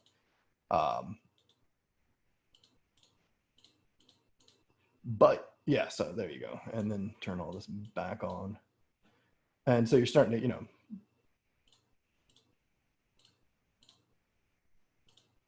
and as you can see, like all of this has been preserved. So that's kind of nice. It's native in After Effects, and you can go in and start playing with, you know, what it doesn't do is in this case, it didn't retain the layers here. So, you know, it's a matter of either masking or that kind of thing. Now, the reason it crashed my computer, because I was going to show you another way to do it, and I'll briefly cover it, but I'm not going to do it again. So there's another way to do it, and this is free. This is a program called XD, and it's part of your Creative Cloud software. So it's in the Creative Cloud group of packages, and it's called Adobe XD. It's used to mock up. I also know this program very well.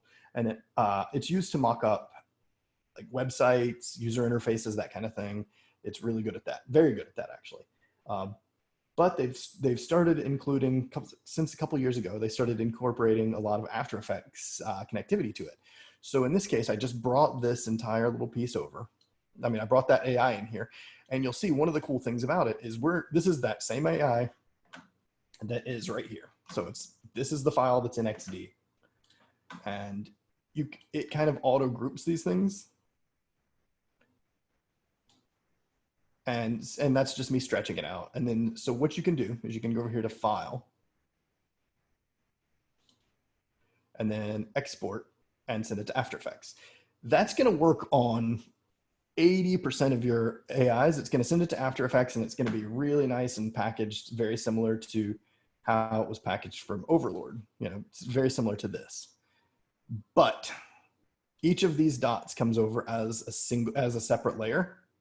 I mean, as a separate piece in this contents, and that was not good for that wasn't good for my system at the time.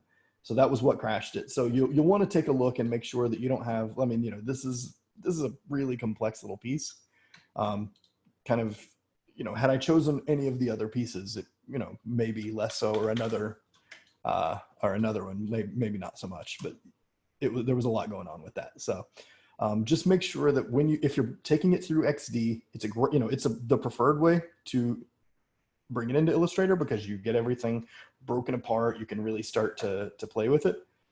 But yeah, just don't tank your system by doing too complex of an Illustrator file in that case. You know, and then there's the other way. There is one more way that, you know, or not, I guess it's not one more way, it's just another way, is we bring all these in here, and then you can go to Create Shape from Vector Layers, and it's going to think for a minute, and hopefully it won't crash. But this is the same thing that we started with. It's kind of a nice bookend with the text, where we created it to shapes. You know, we took the text, created shapes out of it. This is basically creating shape layers for each of these pieces. And, maybe I just XD'd myself again, and it's gonna, it could tank, but we'll let it go for a second. And it should give you nice pieces that are, easy to work with.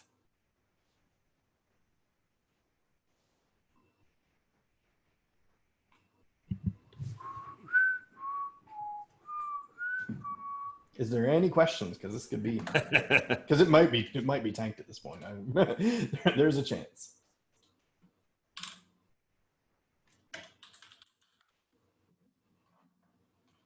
Nothing. I think you've wowed them with your knowledge. I don't know that that's the case at all, but I appreciate that. I'm wowed. I think it took a dump. This one was that was probably aspirational for what because I've got a pretty heavy system, but that was, as you saw when we started diving into the Overlord, I didn't even realize it was quite that deep. There's a lot of, I'll just say that whoever built this could have built it easier. It didn't need to be all that complicated. So we do have a comment from Lauren, and we are getting kind of up against our time here, but Lauren says, Lauren O'Connell, got any projects from your demo reel you'd like to walk us through? Sure. We probably got time for one quick one just because we're getting close to the 8:30. Yeah, let me see real quick. Well, I'll show it real quick, and then I can just kind of talk about each one of the little pieces really fast, and that way it's not, so.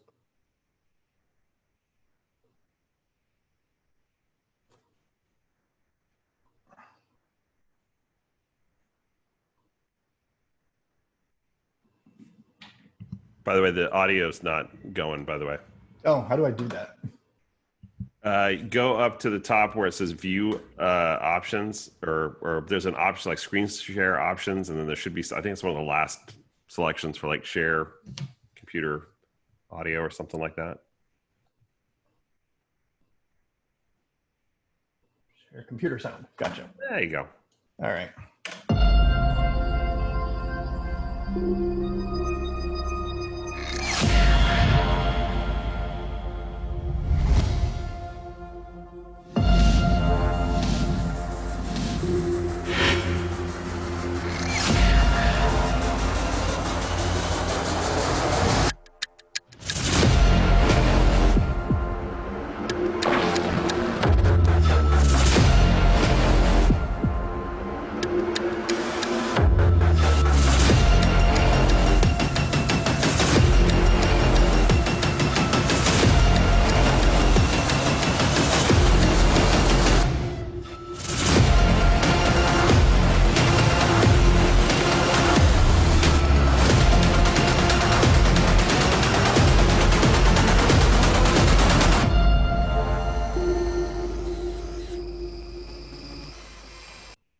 Cool. So, okay, we'll do this really quick because I know we are against it.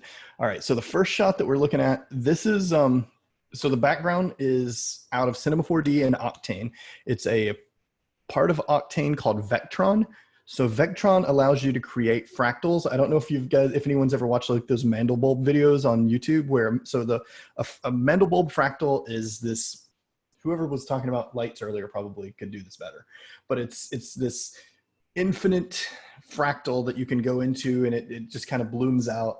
And the only reason I can assume people make these videos is A, the challenge, and B, they like to do it to psychedelic drugs, because it would be very good for that. It's one of those kind of things. So in this case, like I took that, and Vectron allows you to split that apart almost like an MRI. So we're looking at slices of a fractal in here. And then I inverted the fractal to give it this kind of cool watery look. It's kind of like ink. I liked it because it looked like one of those Rorschach tests. This is honestly, it's just a pink solid. I did some pixel sorting on it. And then I tried to do some nice little like kerning on my text, and so it's just pixel sorting with the real glow, just so that it's, inverse quadrant fall off math words. So then we come over here, and that's, yeah, so we're just moving, and that's how we get the animation here, is we're actually just pushing into and seeing different slices of that MRI. I've talked about this before. So this, we shot the mouse on a arm. I used content aware fill to get rid of the arm. These are little circles that I squished, put a reflective color on it, and then just created this gradient, and I used it as my sky in Cinema 4D, and I animated them on, and it was actually really not that complicated. Like, this one's embarrassingly easy. I think, I could show this one in 15 minutes. So because it was literally just throwing this as the sky, reflective surface, boom, boom, boom, boom. So we get here. This was just some Motex out of Cinema 4D. Took I think this is a fabric texture that I had created on a metal. This is a stock piece from TFM. So the French Monkey, he's a guy that makes these kind of weird sci-fi hard surface kind of models. And I took that, duplicated it around, and then created on a grid array or a circle array, threw some lights on it just to give it a little bit of flair. And this was made for the Jumbotron with the Padres. So this was part of the Padres in game, one of their like make some noise kind of things. This, I just stole this off of their social media and so there's nothing really all that special about it. This, I ran her video back at 12 frames per second just to make it a little jumpy, and Colorama on these two. This was done in Unreal. So I had a client that was nice enough to give me about 2.5 months to work on something. So I wanted to I wanted to use it to learn. So I did some real-time rendering. This, is basically, if you don't know Unreal, it's a video game engine. So this is a lake that I was able to create. You use points on the terrain, and those points indicate where trees will go. So everything's done, very, like that, very extensible. You can actually walk around this. This is a whole level. I took a walk around the lake while I was doing it just to kind of say that I did it. And it's very cool. They've got the sky built in. Unreal's awesome. But I don't know enough about it to say much beyond that. It took me 2 months to figure out this shot. So then we come across, this is this little spirally thing here. All this is I took an Illustrator spline from Adobe Stock, extruded it, and then I put it in a MoGraph cloner in Cinema 4D that spirals in. And it's basically like follow path. So it was a clone, I took like 60 versions of it to follow this path and scaled it down, and it was a spiral. So I did that through and everything else is just kind of standard Cinema 4D. This is a big old party of Venetian blinds. I think that's all this is Venetian blinds and some like film impact mats. Cinema 4D, done this one before. This was a cloth simulation that I was able to do. This was actually 2 layers that are 2 3D layers. One is just the fill and it has none of the texture to it. And then there's one that's just a gray flag that has all of this nice juicy texture stuff to it, and it's overlaid that way. And if you're doing any kind of cloth sim, I recommend doing it that way, because then you kind of have all the nice darks and shade, the light and the shadow and all the nice pieces that you can manipulate separately from like your brand colors, and because they didn't necessarily want me to go too far from this blue or this red. So I was able to really dive in and play with the chunkiness of that. Done that before. Yeah, that's pretty straightforward. It's just a line broken. I've had some particles come out from it. I think I comped with some smoke. Hand-drawn little piece, rough edges. This was a combination. This is an ice cooler for a BAE Systems training. And this was just an Illustrator file this is just a bunch of Illustrator files all put together. So just a solid, and not too much wacky going on with that one. In Cinema 4D, I took there's a gigantic piece of imagine a piece of glass, and I'm pushing the ME through it. And the only part, and I've set a light, it's a glow that only affects where it is intersecting an object. And so you kind of get this cool LiDAR scan, but that's pretty straightforward as well. We got the CAD model of the mouse, and all I did for that was I selected everything but the base. So this mouse actually rocks. It's a gaming mouse. And so selected everything but the base, and in Cinema 4D, there's a wiggle, I think it's called a vibrate tag, and you just put a vibrate tag on it, and then that was completely procedural animation. So it's actually just sitting there. This was and it was rendered in Octane, so I got the textures that way. That was all Octane, and this was more of stuff from the French Monkey. It was just a few hard surface pieces. I used it to make a wall and then put some glows on it. This was actually a templated book. So I was able to it was a magazine. I turned it into a book. Not that much going on there. Hand-drawn little piece. We covered that one. This one, just a picture with a halftone. This was all CAD. Where is it? This thing that's down in the corner that I can't seem to get it to pull up. That was just a CAD of like a speedometer. That I threw some textures on, all Octane. And then everything else from there. This was a nice little piece, and I was wanting to work more of this in there, but this is a piece that Eric and I just finished up, and it's literally just some shape layers on some paper. So with this one, I really wanted to kind of dive in and do, like old science books, because the company it's for is for a biotech company. And I wanted to kind of bring back like the old 70s, 80s, 90s ways that you learn science. And so we were trying to, replicate tape and kind of that acetate that was on some of the pieces, and just give it kind of a cool vibe. And yeah, it came out really nice. I was really happy with that one. So yeah, that's it. I hope that was useful. I just tried to go through just from a technical standpoint some of those. So